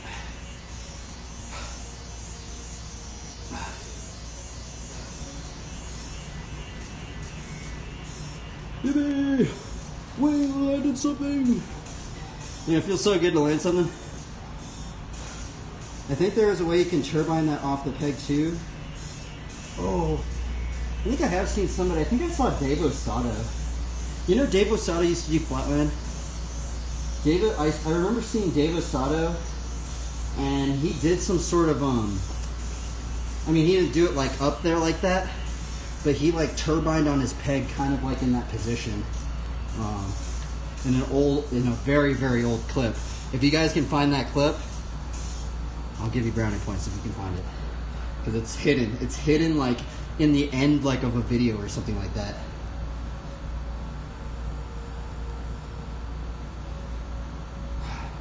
Oh my goodness! Oh, it's almost been 3 hours and 30 minutes. I'm about to head out, everybody. I'm tired. For some odd reason, Jason, there's been a lot of people watching the stream today. I don't know what it is. I don't know if it, because it's weird, because I'm wondering if they're BMX riders. Because the other weird thing is because generally believers only watch, because not really that many people watch the bike riding segment, but for some odd reason there's been a lot of people just on the entire stream, so I'm wondering like if it's like some BMX rider or something. They probably just think I'm crazy or something, you know. Oh well. We're gonna try and give glory to God, right? Yeah, so we're going to end it on this verse right here. Actually, the Believer Creative Fit that comes on the stream a lot, he put out this verse today, and it's a very interesting verse. Joe doesn't even BMX. One plants, one cultivates. Yeah, for sure. That is true, huh? Joe doesn't even... I know, it's kind of weird that you're in here, Joe. There's so many other streamers you could watch, especially on the Christian tag. So I do appreciate you, Joe, that you even stopped by. Because what's weird is most of my viewers, because you know, like on the VODs, how it has like the viewers at the end. Most of the people don't even watch the stream when I'm actually streaming it. They generally just wait until I finish the stream, and then on the title, whatever my Bible study says on the title, it's like if it compels them or something, they just listen to that one. Which was weird. Well, you are a believer. I know you share verses, so that's any believer is anybody's welcome on the stream. That's the other thing, you know, because there is that other weird. There's some weird verse that says something like Paul brings up something like to the Jews I became a Jew, to the Gentiles I became a Gentile, I became like everyone in order that I may save some, or something like that. Do you know that verse? That verse is super strange. Anyway, besides the point. There's this. I'm gonna leave it on this verse right here. It says, "And the master said to the servant, go out to the highways and hedges and compel people to come in, that my house may be filled."